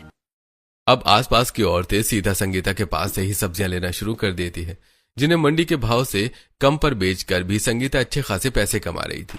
1-2 हफ्ते और गुजरते हैं। सभी लोग ठंडी रसोई में बैठकर शाम की चाय पी रहे होते हैं कि तभी नैना बोलती है। भाभी, ये देख लीजिए, आपकी इस गर्मी वाली छत की ठंडी रसोई पर कितने सारे लाइक्स आए हैं। जब मेरी सहेलियां आई थी तो उन्होंने इसकी फोटो सोशल मीडिया पर डाली थी। काफी सारे लोग आपकी इस ठंडी रसोई में आकर खाना खाना चाहते हैं। मैं तो कह रही हूँ भाभी कि आप यहाँ एक रेस्टोरेंट ही खोल लो। ये ठंडी रसोई तो मैंने आप लोगों के लिए बनाई थी। अगर रेस्टोरेंट खोलेंगे तो फिर हम लोग एक दूसरे के साथ वक्त कैसे बिताएंगे? अरे, हम तो कौन सा पूरे दिन के लिए रेस्टोरेंट खोलेंगे, सिर्फ 2 से 3 घंटे के लिए खोलेंगे। इससे हमारा और मुनाफा होगा। ऐसे रेस्टोरेंट आजकल बहुत चलते हैं। संगीता सबकी बात मानकर रेस्टोरेंट खोलने के लिए हाँ बोल देती है। नैना उस ठंडी रसोई की फोटो सोशल मीडिया पर पोस्ट कर देती है। अब हर दिन शाम 5 बजे तक संगीता का छत पर रेस्टोरेंट ओपन होता है, जहां वो चूल्हे पर खाना बनाती है और कई लोग आकर कुर्सी टेबल पर बैठकर मजे से खाना खाते हैं। कुछ भी बोलो यार, खाना खाने में मजा बहुत आ रहा है। बिल्कुल गांव वाली फीलिंग आ रही है। बिना कूलर पंखे के भी यहाँ कितनी ठंडक है। कोई कह ही नहीं सकता कि दोपहर के वक्त हम छत पर बैठकर खाना खा रहे हैं। अरे वो तो है ही, बाकी रेस्टोरेंट के हिसाब से यहाँ का खाना भी काफी सस्ता है और यहाँ कपल्स का वैसा माहौल नहीं है। इंसान आराम से अपनी फैमिली के साथ वक्त बिता सकता है। लोगों के अच्छे रिव्यू सुनकर संगीता और उसका पूरा परिवार काफी खुश होता है। दिन ब दिन रेस्टोरेंट में भीड़ बढ़ने लगती है। ऐसा लग रहा है कि मैं सच में अपने गांव आ गई हूँ। इतने सालों में तुम लोग मुझे आज किसी ढंग की जगह पर लेकर आए हो। चूल्हे की रोटी का तो मजा ही कुछ और होता है। समय गुजरता रहता है। आज संगीता जहाँ लोगों को खाना दे रही है, वहीं तारा चूल्हे पर बैठकर खाना बना रही है। भाभी, आप तो चूल्हे पर काफी अच्छे से खाना बनाना सीख गई हैं। Very good. तुम गांव की लड़कियों ने क्या समझ रखा है कि हम शहर की लड़कियां ये सब काम नहीं कर सकती? वो तो कभी हमें मौका नहीं मिला, वरना मौका मिले तो हम तुम गांव की लड़कियों को भी पीछे छोड़ दें। भाभी, ये तो आपने अपनी कुछ ज्यादा ही तारीफ कर ली। चलिए कोई बात नहीं, कभी कभी कर लेनी चाहिए। अब जल्दी से बर्तन में सब्जी निकालिए, तब तक मैं लोगों को छाछ दे देती हूँ। जेठानी और देवरानी मिलकर अपनी ठंडी रसोई के रेस्टोरेंट को काफी अच्छे से संभालती हैं। बाकी समय पूरा परिवार उसी ठंडी रसोई में सुकून से खाना खाता है और अब तारा भी संगीता के साथ फार्मिंग का काम शुरू कर देती है। गर्मी में नदी के ऊपर एक चारपाई पर पूरा ससुराल। प्रियंका अपनी सहेली शालिनी के साथ एक आइसक्रीम पार्लर के बाहर खड़ी होकर बड़े मजे से ठंडी आइसक्रीम का लुत्फ उठा रही है। तभी शालिनी प्रियंका से, अरे यार प्रियंका, तू तो इस गर्मी में फिर से बहुत मोटी दिखाई दे रही है। क्या खाती है तू? हाँ यार शालिनी, तुझे तो पता ही है कि मैं गर्मियां आते ही मोटी हो जाती हूँ। तेरा भी बड़ा अजीब सिस्टम है यार, वजन भी मौसम देखकर बढ़ता और घटता रहता है। छोड़ना ये सब बातें। भैया, और एक आइसक्रीम दो जल्दी से, चॉकलेट वाली देना। तो कितने आइसक्रीम खाती है प्रियंका? अभी तो एक खत्म की थी तूने। रुक जा भाई। जब तक मुझे ठंडी चीजें ना मिले मेरा दम घुटने लगता है। मुझे ठंडक चाहिए, आइसक्रीम, एसी, चिल्ड वाटर, बस यही सब तो जिंदगी है गर्मियों में। इन सब चीजों के बिना तो मेरी गर्मियां कभी कट ही नहीं सकती। प्रियंका अपनी आइसक्रीम खत्म करती है और घर की तरफ निकल पड़ती है। प्रियंका एक चिल्ड पानी की बोतल हाथ में लिए अपने घर के हॉल में पहुंचती है, जहां उसकी मां निकिता और पिता उमेश बैठे बातें कर रहे थे। ये निकिता को देखकर कहते हैं, अरे क्या हो गया तुझे प्रियंका? तू तो बस आइसक्रीम खाने गई थी, फिर ऐसे क्यों हाँफ रही है? हाँ माँ, मुझे बहुत ज्यादा थकान हो रही है। बेटा ये तो इतनी चिल्ड वाटर की बोतल क्यों हाथ में लिए घूम रही है? गला खराब हो जाएगा। माँ, चिल्ड वाटर के बिना भी कोई जिंदगी होती है। ठीक है, मुझे तो बहुत ज्यादा गर्मी लग रही है, मैं अब सीधा अपने कमरे में एसी चलाने जा रही हूँ। ऐसा कहकर प्रियंका अपने कमरे की तरफ जाने लगती है। तब निकिता कहती है, रुक बेटा, कमरे में जाते ही एसी फुल मत करना, तुझे ठंड लग जाएगी और तबीयत बिगड़ेगी। माँ, तुम्हें तो पता है ना कि जब तक एसी फुल ना हो तब तक मुझे चैन ही नहीं आता। ऐसा कहकर प्रियंका अपने कमरे में चली जाती है। हॉल में निकिता और उमेश के चेहरों पर चिंता की लकीरें गहरी हो जाती हैं। वो दोनों अपनी इकलौती बेटी की सेहत को लेकर बहुत ज्यादा डरे हुए हैं। उमेश, मुझे बहुत चिंता होती है इसकी। ये लड़की अपनी सेहत के साथ खिलवाड़ कर रही है। हर गर्मी में इसकी ये जो समस्या है और इसकी ये जो बीमारी है वो बढ़ती ही जा रही है। हाँ निकिता, मुझे भी बहुत चिंता होती है। डॉक्टर ने पिछली बार कहा था कि इसकी बॉडी में गर्मी में कूलर, एसी और चिल्ड वाटर से ऑटो इम्यून सिस्टम स्टार्ट हो जाता है। इसीलिए इसे कूलर, पंखे, एसी और ज्यादा ठंडे पानी से दूर रखकर प्राकृतिक चीजों से जोड़ना होगा। लेकिन ये सब कैसे पॉसिबल है? इसका तो इन सब के बिना काम ही नहीं चलता। आपको याद है ना, डॉक्टर ने इस बार तो ये भी कहा था कि अभी तो ये छोटी बीमारी है, लेकिन आगे चलकर इसकी वजह से इसे थायराइड और हार्ट अटैक जैसी बड़ी बीमारी भी हो सकती है।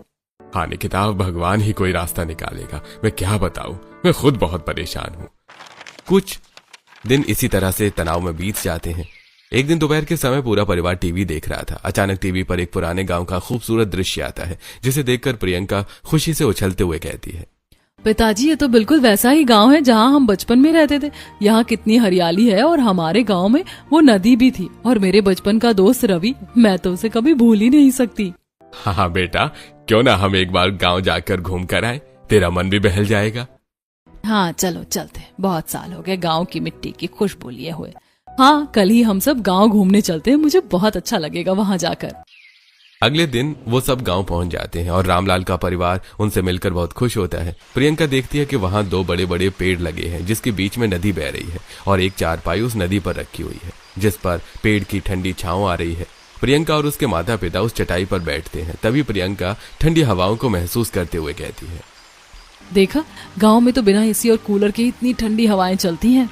प्रियंका की बात सुनकर उसके माता पिता खुश हो जाते हैं। तभी नम्रता उन लोगों के लिए आमरस बनाकर लेकर आती है और सभी आमरस पीते हैं। तब नम्रता प्रियंका को देखकर कहती है, प्रियंका छोटी थी जब रवि के साथ वो सारा दिन इसी नदी के किनारे खेलती रहती थी। अब तो इतनी बड़ी हो गई है। वैसे बहन जी, रवि भी काफी बड़ा हो गया। इसकी शादी के बारे में कुछ सोचा आपने? आंटी, भैया की शादी तो तब होगी ना जब उन्हें कोई लड़की पसंद आएगी। उन्हें तो कोई लड़की पसंद ही नहीं आती। वैसे सच कहूं तो मैं अपनी बेटी के रिश्ते के लिए ही यहाँ आया था। मैंने सोचा था कि रवि और प्रियंका एक बार फिर से एक दूसरे को देख लें। अगर बात जम गई और आप लोगों को ऐतराज न हो तो दोनों की शादी तय कर देंगे। अरे भाई, हमें भला प्रियंका बेटी के अपने घर बहू बन के आने में क्या ऐतराज है? लेकिन उमेश, कहाँ तू इतने पैसे वाला और कहाँ हम गरीब? भला हमारा आपस में क्या मेल? और तुझे तो पता है कि हमारी जो भी जमीनें हैं वो माँ की बीमारी की वजह से गिरवी रख दी थी, तो अभी तक हम उन्हें छुड़ा भी नहीं पाए हैं। अरे जमीन आज नहीं है तो कल आ जाएगी। दरअसल प्रियंका को डॉक्टर ने एक बीमारी बताई है। ऐसा कहकर उमेश उन सभी को सारी बातें बता देता है, जिसके बाद निकिता कहती है, भाई साहब, बहन जी, हम अपनी बेटी को कुदरत के करीब तो रखना चाहते हैं, लेकिन हम इसके लिए किसी पर भरोसा नहीं कर सकते, आप लोगों के अलावा। इसीलिए हम चाहते हैं कि हमारी बेटी की शादी आपके बेटे रवि से हो जाए। ये सुनकर रवि और प्रियंका एक दूसरे की आंखों में देखते हैं और खुश होते हैं। साथ ही रवि मन ही मन सोचता है, मैंने तो सोचा भी नहीं था कि जिससे मैं बचपन से प्यार करता हूँ वो मेरी धर्मपत्नी के रूप में मुझे मिल जाएगी। इससे अच्छी बात भला मेरे लिए क्या हो सकती है। और रही बात बीमारी की, तो वो तो मेरे साथ रहेगी तो ठीक हो ही जाएगी।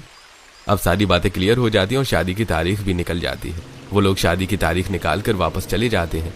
जल्दी ही रवि बारात लेकर प्रियंका के घर आता है। निकिता और रवि की शादी रवि के माता पिता की तरफ से काफी धूमधाम से हो जाती है। विदाई के समय उसकी माँ प्रियंका से कहती है, प्रियंका बेटा, तेरे ससुराल वालों ने दहेज देने के लिए मना किया है। वैसे भी हम चाहते हैं तू गांव में जाकर नेचुरल चीजों के साथ जुड़े, इसीलिए हम तुझे कुछ नहीं दे रहे, लेकिन जीवन में किसी चीज की जरूरत हो तो तू मांग लेना। विदाई का समय आता है। प्रियंका विदा होकर अपने ससुराल पहुंचती है, जो कि उसी नदी के किनारे पर है। रवि उसे सीधे नदी के किनारे लेकर आता है और अमृता आरती उतारते हुए कहती है, अरे बेटा, हमारा तो यही नदी ही घर है। आओ यहीं गृह प्रवेश करो, बैठो इस चारपाई पर, देखो नदी कैसे तुम्हारे स्वागत में कल कल कर रही है। ये सुनकर प्रियंका मुस्कुराती है। जल्दी ही रात का समय हो जाता है और सब लोग खाने की चारपाई पर ही इकट्ठा हो जाते हैं। चारों तरफ जुगनुओं की रोशनी और पानी का संगीत है। तभी अमृता खाना लेकर आती है और चारपाई पर सभी को परोसने लगती है। ये देखकर प्रियंका कहती है, माँ जी, खाना कहाँ बनाया है आपने? मुझे तो यहाँ कोई रसोई घर नहीं दिख रहा। बेटा, उस पेड़ के नीचे देखो, चूल्हा जल रहा है, हम खाना वहीं खुले में बनाते हैं। पेड़ के नीचे चूल्हे का खाना, वाह, ये तो बहुत स्वादिष्ट होता है। उसके बाद सब लोग चारपाई पर बैठकर खाना खाते हैं। रात गहरी होती है तो सोने की बात आती है। तब नम्रता से कहती है, बेटा, यहाँ से थोड़ी दूर पर हमारा एक घर है। घर काफी छोटा और बहुत गर्म भी, इसीलिए हम यहाँ खुले में रहते हैं। अगर तुम चाहो तो उस टीन वाले घर में जाकर अपने पति के साथ सो सकती हो, या फिर यहीं चारपाई पर हमारे साथ। तुम देख लो, तुम्हें जैसा ठीक लगे कर लो। माँ जी, मैं घर में सोऊंगी। उसके बाद रवि प्रियंका को साथ लेकर टीन की छत वाले छोटे से घर में जाता है। अंदर कदम रखते ही प्रियंका को भयंकर उमस और गर्मी का एहसास होता है। बाप रे, ये घर तो भट्टी की तरह तप रहा है, यहाँ कैसे सो सकते हैं रवि? प्रियंका, हमारा दूसरा पक्का घर तो गिरवी पड़ा है, हमें अभी यहीं गुजारा करना होगा। इससे अच्छा तो मैं वहां नदी के किनारे चारपाई पर जाकर सो जाऊं, यहाँ तो दम घुट रहा है। ऐसा कहकर प्रियंका रवि के साथ भागकर वापस नदी के किनारे आ जाती है और सब लोग एक ही बड़ी चारपाई पर किसी तरह एडजस्ट होकर सो जाते हैं। सुबह होती है और प्रियंका की पहली रसोई का वक्त आता है।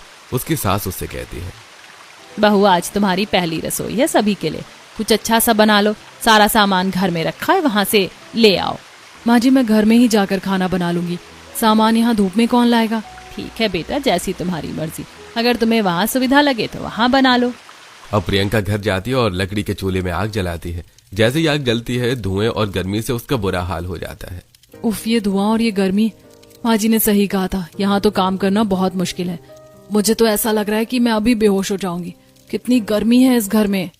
प्रियंका किसी तरह चूल्हे पर खाना बनाकर वापस नदी किनारे आती है और थककर चारपाई पर गिर जाती है। ठंडी हवा के झोंके उसे राहत देते हैं। फिर वो अपनी सास से कहती है, माँ जी, अब मुझे अच्छा लग रहा है, यहाँ की हवा बहुत ठंडी है, मैं तो वहीं मर जाती। हाँ भाभी, वो घर बहुत छोटा है और ऊपर टीन होने की वजह से बहुत गर्म भी होता है, इसीलिए तो गर्मी में नदी के ऊपर एक चारपाई पर आपका पूरा ससुराल बसा है और आज के बाद आप भी यहीं रहना। हाँ बेटा, चलो अब सब लोग खाना खाने के लिए बैठ जाओ, मैं सबको खाना परोस देती हूँ। नम्रता चारपाई के ऊपर प्लेट लगाकर सभी को खाना परोसती है। सभी खाना खाते हैं और प्रियंका के बने खाने की तारीफ करते हैं।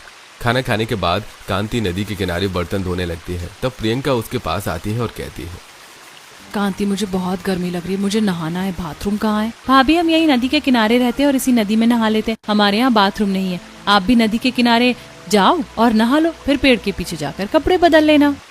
कांति की बात सुनकर प्रियंका नदी के किनारे जाती है और नदी के अंदर उतरकर नहाते हुए अपने आप से कहती है, उफ, क्या मुसीबत है, यहाँ तो एक बाथरूम तक नहीं है और इस नदी के खुले में नहाना ये भी किसी मुसीबत से कम नहीं है। तभी प्रियंका देखती है कि सामने कुछ आदमी नहा रहे हैं और वो प्रियंका को घूर घूर कर देख रहे हैं। प्रियंका जल्दी से नदी से बाहर निकलती है और पेड़ के पीछे जाकर अपने कपड़े बदल लेती है। समय अपनी गति से बीतता रहता है। प्रियंका अब धीरे धीरे इस नई जीवन में ढल रही है।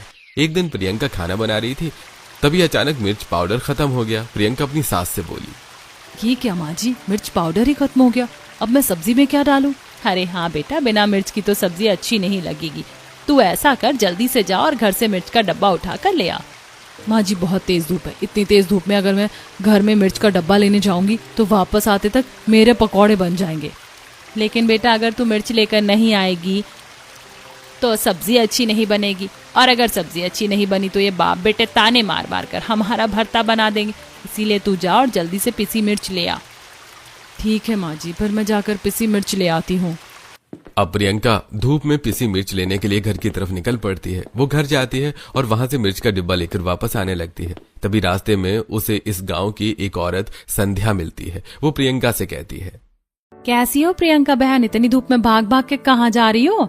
क्या बताऊं संध्या बहन, बस खाना बना रही थी, पिसी मिर्च खत्म हो गई, वही लेने आई थी और धूप की वजह से जल्दी जल्दी भाग रही थी। नई नई शादी है और तुम घर से नदी और नदी से घर के चक्कर ही लगा रही हो। अब तो तुम्हारा कलर भी काला पड़ गया। अपने ससुराल वालों को समझाती क्यों नहीं कि वो नदी के ऊपर रहना छोड़ दे?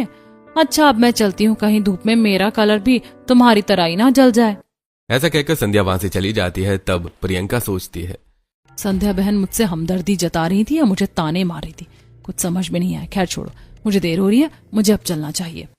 ऐसा कहकर प्रियंका अपने घर की तरफ जाने लगती है। तभी रास्ते में उसे एक बैल दिखाई देता है। प्रियंका उस बैल को देखकर रास्ते में रुक जाती है और अपने आप से कहती है, हे भगवान, रास्ते में ये बैल खड़ा है और ये मुझे ऐसे क्यों घूर रहा है? हो सकता है ये मुझे पहचानता है, इसीलिए घूर रहा है। चुपचाप निकल लेती हूँ। ऐसा कहकर प्रियंका धीरे धीरे आगे बढ़ती है, लेकिन वो बैल भी धीरे धीरे उसकी तरफ बढ़ता है। तब प्रियंका अपने आप से कहती है, हे भगवान, ये मेरे पीछे क्यों आ रहा है? भाग प्रियंका, जल्दी भाग, वरना पकौड़े के साथ साथ आज तेरा अचार भी बन जाएगा। ऐसा कहकर प्रियंका वहां से भागने लगती है। बैल भी उसके पीछे भागने लगता है। प्रियंका आगे और बैल उसके पीछे पीछे। भागते भागते प्रियंका नदी के पास आती है और रवि से टकरा जाती है। दोनों गिर जाते हैं, प्रियंका ऊपर और रवि उसके नीचे। रवि प्रियंका से कहता है, अरे क्या बात है प्रियंका, आज तुम्हें मुझ पर बड़ा प्यार आ रहा है।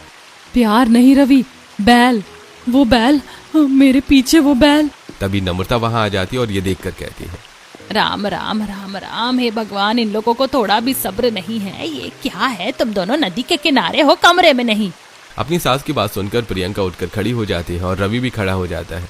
तब प्रियंका कहती है, माँ जी, वो दरअसल मैं आ रही थी तो बैल मेरे पीछे पड़ गया था, बस इसीलिए मैं गिर गई। कहाँ है? यहाँ तो कोई बैल नहीं दिखाई दे रहा। सब तेरी गलतफहमी है बहू, जल्दी जाओ और जाकर खाना बना ले। और हाँ, पिसी मिर्च का पैकेट लाई या नहीं लाई? हाँ हाँ माँ जी, ये रही पिसी मिर्च। ठीक है, अब जल्दी जाओ और जाकर खाना बना। अब प्रियंका चूल्हे के पास जाती है और पिसी मिर्च डालकर सब्जी बनाने लगती है। उसके बाद वो रोटी चावल दाल सारा खाना बना लेती है और नदी पर रखी चारपाई के ऊपर सभी को खाना परोस देती है। सभी लोग खाना खाते हैं। ऐसे कुछ दिन बीत जाते हैं। एक दिन अपनी नंद कांति के साथ नदी के किनारे बर्तन धो रही है। तभी कांति कहती है, भाभी आप तो बहुत जल्दी सीख गई सब कुछ, देखिए बर्तन कितने चमक रहे हैं। हाँ कांति, यहाँ की शांति में काम करने का अपना ही एक अलग मजा है।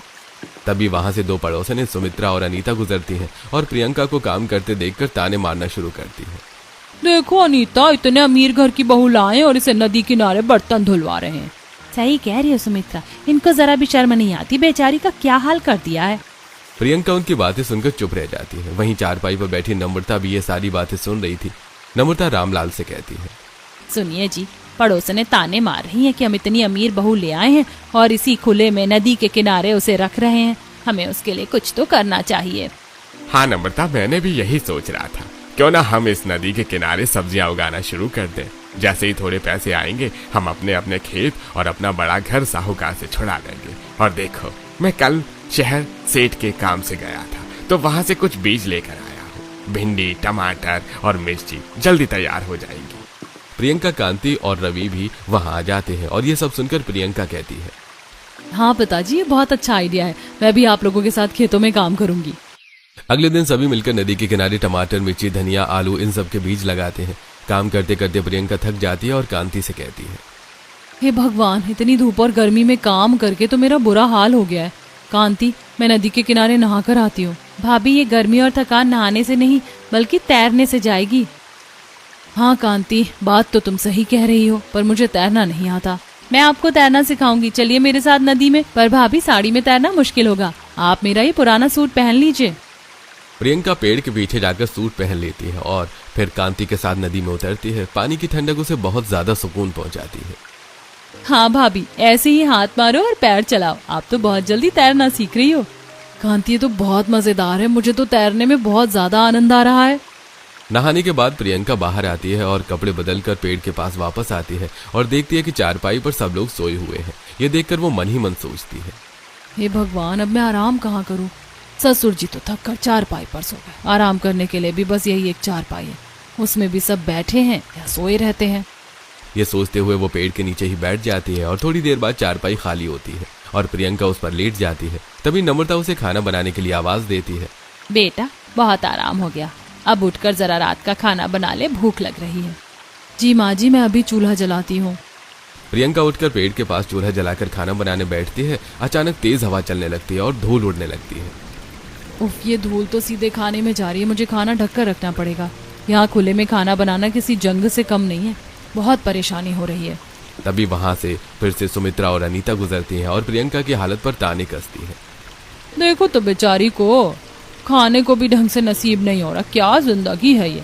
सही में इससे अच्छा तुम्हारी नौकरानी है जो कम से कम छत के नीचे तो रहती है। प्रियंका उनकी बातों का नजरअंदाज करके वापस खाना बनाने लगती है। नम्रता ये सारी बातें सुनकर प्रियंका से कहती है, बेटा तू दूसरों की बातों में मत आना। ये कुछ दिनों की बात है, सब ठीक हो जाएगा।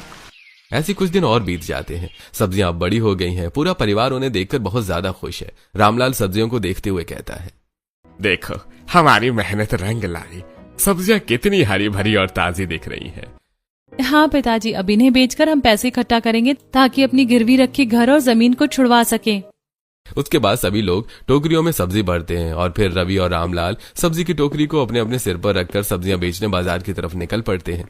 अगले दिन रात का समय है। सब लोग चारपाई पर लेटे हैं। तभी सुमित्रा आकर उन लोगों से कहती है, अरे सुना तुम लोगों ने, पड़ोस में चोरी हो गई। और सुनने में तो यहाँ तक आया कि चोरों ने उनकी बेटी पर चाकू से हमला भी किया है।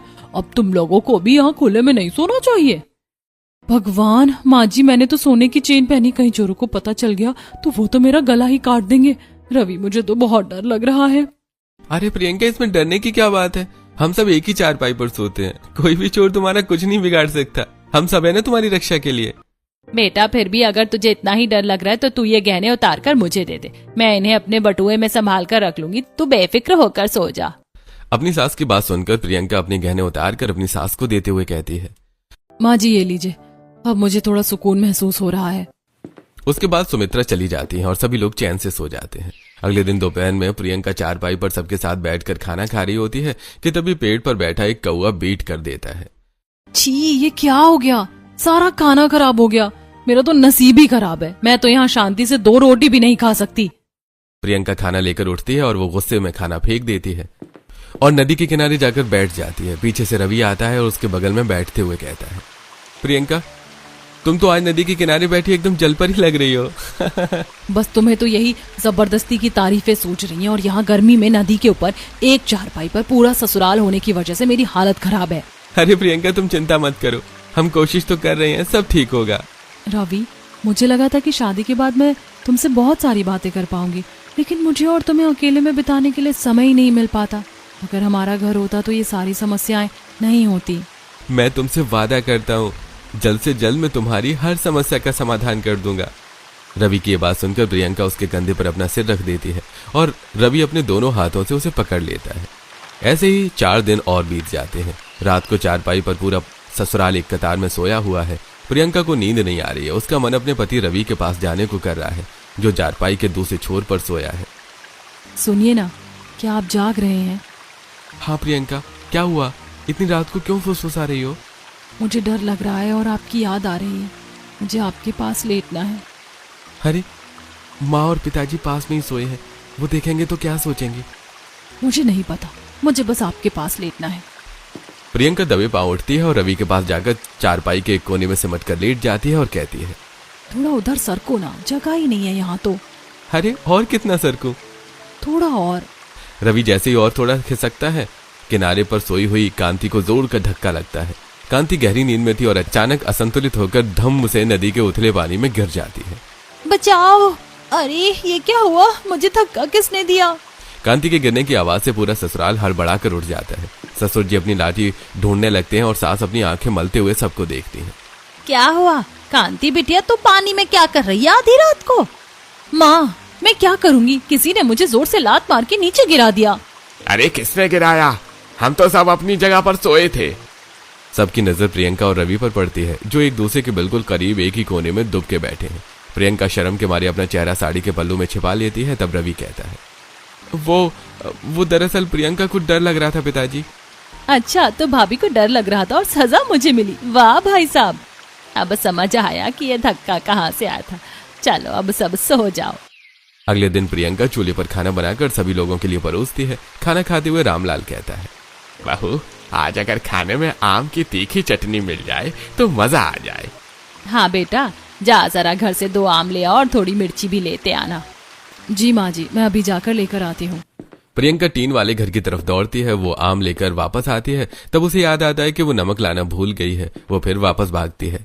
खुफिया आना जाना, कभी नमक कभी मिर्ची, मैं तो पागल हो जाऊंगी। पूरा दिन इस धूप में सामान लाने और ले जाने में ही निकल जाता है। प्रियंका जैसे तैसे वापस आती है और चटनी पीसती है और सबको खाना खिलाती है। दोपहर में उसे एक नया काम सौंपती है। बहू, ये दाल ले और इसे नदी के पानी में अच्छे से धोकर भिगो दे। शाम को हम इसके गर्मा गर्म बड़े बनाएंगे और सब मिलकर खाएंगे। ठीक है माँ जी, दाल के बड़े तो मुझे भी बहुत पसंद है। प्रियंका नदी के किनारे बैठकर बड़े बर्तन में दाल धोने लगती है। वो पानी में हाथ डालती है कि तभी उसे कुछ हिलता हुआ दिखाई देता है। प्रियंका जोर से चिल्लाती है, अरे भाग भाग यहाँ से, बचाओ। प्रियंका की आवाज सुनकर कांति वहां आ जाती है। क्या हुआ भाभी, आप इतना क्यों चिल्ला रही हैं? देखो कांति, वहाँ कोई अजीब सा कीड़ा है, वो मेरे पास आ रहा है। अरे भाभी, ये तो पानी को साफ करने वाला मामूली कीड़ा है, इससे क्या डरना। ये तो हमारा दोस्त है जो नदी को स्वच्छ रखता है। मुझे नहीं पता था, मुझे तो लगा कोई खतरनाक कीड़ा है। भाभी, वो तो अच्छा हुआ कि इस नदी में मछलियाँ नहीं है। अगर मछलियाँ होती और आपके पैर को छू लेती तो आप क्या करती? मछलियाँ? अरे हाँ, अगर मछलियाँ होती तो मैं उन्हें पकड़कर भूनती। मुझे मछलियाँ बहुत पसंद है, मैं तो रोज बनाकर सबको खिलाती। रहने दीजिए भाभी, आप तो इतना चिल्लाती कि लोगों को लगता मछली आपको खा गई। दोनों नंद भाभी खिलखिलाकर हंसने लगती हैं। उनकी हंसी की आवाज सुनकर नम्रता वहां आती है और कहती है, अरे तुम लोग कितनी बातें कर रहे हो, चलो जल्दी दाल पीस लो। उसके बाद प्रियंका सिलबट्टे पर दाल पीसती है और फिर चूल्हा जलाकर बड़े तलने लगती है। तभी वो गर्मी से परेशान होते हुए कहती है, माँ जी, गर्मी अब बहुत ज्यादा बढ़ गई, पसीना रुक ही नहीं रहा। अब चूल्हा जलता है तो ये ठंडी हवा भी कम पड़ जाती है। क्या ऐसा नहीं हो सकता कि हम अपना घर वापस बना ले और वहीं रहें? बेटा, पैसे हो तो सब हो सकता है, लेकिन अभी तो हमारा कोई रोजगार ही नहीं है। माँ जी, मुझे एक आइडिया आया है, क्यों ना हम नदी में मछली पालन करें। मछली पालन? पर बहू, इसके लिए तो बहुत तामझाम चाहिए होगा। नहीं माँ जी, हम बस मछली के बीज लाकर नदी में डाल देंगे, वे अपने आप बड़ी होंगी। अरे आइडिया तो बहुत अच्छा है प्रियंका। मेरे सेठ ने मुझे शहर से खाद और बीज लाने को कहा है, मैं साथ में मछली के बीज भी ले आऊंगा। अगले दिन शाम को रवि शहर से लौटता है। उसके हाथ में एक पोटली है जिसमें छोटी छोटी मछलियां हैं। रवि प्रियंका से कहता है, अरे देखो प्रियंका, मैं ले आया। अब इन्हें नदी के उस कोने में डाल देते हैं। ऐसा कहकर रवि नदी के किनारे जाकर वो मछलियां नदी में डाल देता है। ये देखकर रामलाल कहता है, बहुत बढ़िया बेटा, अब कुछ ही दिनों में ये मछलियां तैयार हो जाएंगी। तब तक हम ये सब्जियां बाजार में बेच कर कुछ और पैसे इकट्ठे कर लेते हैं। अगले कुछ दिनों तक पूरा परिवार कभी सब्जियां तोड़ता तो कभी मछलियों को दाना डालता। प्रियंका भी पूरी लगन से हाथ बटाती है। ऐसे कुछ दिन बीत जाते हैं। एक दिन प्रियंका की माँ उसके एंड्रॉइड फोन पर वीडियो कॉल करती है और उससे बात करते हुए कहती है, अरे तेरे चेहरे पर तो अब सूजन बिल्कुल भी नहीं दिख रही और तू तो पहले से ज्यादा सुंदर हो गई है। वैसे तो मैं ठीक हूँ, पर यहाँ नदी के किनारे रहना और गर्मी में काम करना बहुत मुश्किल है, लेकिन मेरे परिवार वाले बहुत अच्छे हैं, इसीलिए मुझे उनके साथ अच्छा लगता है। बेटा, तू कहे तो हम तुझे लेने आ जाएं, कुछ दिन हमारे पास रह ले। आऊंगी माँ, लेकिन अभी नहीं, कुछ दिनों बाद। अच्छा, अब मैं फोन रखती हूँ। ऐसा कहकर प्रियंका फोन रख देती है और फिर से काम में जुट जाती है। ऐसे कुछ दिन और बीत जाते हैं। एक दिन प्रियंका पेड़ के नीचे झाड़ू लगा रही थी, तभी अचानक उसे चक्कर आता है और वो गिर जाती है और बेहोश हो जाती है। रवि और रामलाल दौड़कर उसके पास आते हैं। प्रियंका, प्रियंका क्या हुआ? अरे आंखें खोलो, माँ जल्दी पानी लाइए। नम्रता जल्दी से पानी लाती है और प्रियंका के ऊपर छिड़कती है। प्रियंका को होश आता है, तब नम्रता कहती है, अरे बहू, उठ बेटा, क्या हो गया तुझे अचानक? लगता है धूप और गर्मी की वजह से प्रियंका को चक्कर आ गया था। हाँ पिताजी, मुझे गर्मी की वजह से चक्कर आ गया था, लेकिन अब मैं ठीक हूँ। ऐसे कुछ दिन और बीत जाते हैं। एक दिन प्रियंका चारपाई पर बैठी नदी में देख रही थी, तभी कांति वहां आती है और कहती है, भाभी यहाँ बैठे बोर हो रहे हो क्या? हाँ कांति, बस ऐसा ही समझो। अरे भाभी, मेरे होते हुए आपको बोर होने की क्या जरूरत है? चलो मैं आपको आसपास के खेतों में घुमा कर लाती हूँ। हाँ, चलो चलते हैं। अब कांति प्रियंका को लेकर पड़ोस अड़ोस के खेतों में घूमने के लिए चली जाती है। वो उसे पत्ता गोभी का एक बहुत बड़ा खेत दिखाते हुए कहती है, भाभी देखो, ये पत्ता गोभी का खेत है, कितना सुंदर लग रहा है ना? और उधर टमाटर के भी खेत है। हाँ, सचमुच बहुत अच्छा लग रहा है ये सब देखकर। वैसे यहाँ कहीं आम के बाग नहीं है क्या? मैंने सुना है कि आम के पेड़ों पर झूले लगे हुए होते हैं, मुझे वो झूला झूलना है। हाँ, प्रियंका भाभी है ना, माधव चाचा के आम के बाग है, चलो माँ चलते हैं। ऐसा कहकर कांति प्रियंका को माधव चाचा के खेतों में ले जाती है और वहां डले हुए झूलों को देखकर प्रियंका कहती है, अरे वाह, ये झूला तो बहुत अच्छा लग रहा है। कांति, मैं झूले में बैठी हूँ, तुम मुझे झुलाओ। ऐसा कहकर प्रियंका झूले में बैठ जाती है और कांति उसे झूला झुलाती है। काफी देर झूला झूलने के बाद अब प्रियंका और कांति नदी की तरफ निकल पड़ती हैं, लेकिन नदी के पास पहुंचकर प्रियंका फिर से गर्मी की वजह से गिरकर बेहोश हो जाती है। कांति उस पर पानी छिड़कती है, तब तक सभी लोग वहां आ जाते हैं। प्रियंका होश में आती है तब रामलाल रवि से कहता है, रवि बेटा, इसे अब शहर ले जा और अच्छे से चेकअप करवा ले। साथ ही प्रियंका के माता पिता से उसे मिलवा भी देना।